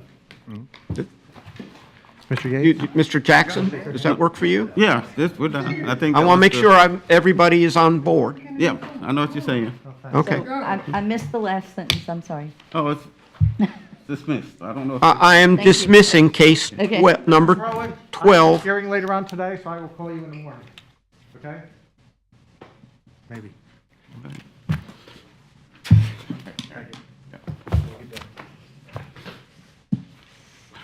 All right. Thank you. Thank you, Thank Your Honor. you. Okay. That's everything. I think you're done now. Thank you very much, Your Honor. Mm-hmm. Okay, that's everything. No miscellaneous business. Okay, no miscellaneous business. And it being, is there anything anyone has? Well, I don't know. Wait a second. Yeah, we have Did you want to address this? the calendar. The calendar stuff? Yes. Yeah, we did have one issue, miscellaneous. Okay. So the November meeting is 2 days away from Thanksgiving. I don't have my date in front of me, but it's the fourth Tuesday of the month, so we will not be having that November meeting. And the December meeting is the 24th, which is the day before Christmas, so we will not be having the December meeting. I've So been looking forward to that. I know you were. So we will have the September and October meetings as usual, and then our next meeting will be January. Okay, That's it. that's it. All right, it being 12:14, this session of the special magistrate proceeding for August 27, 2024 is adjourned. All right.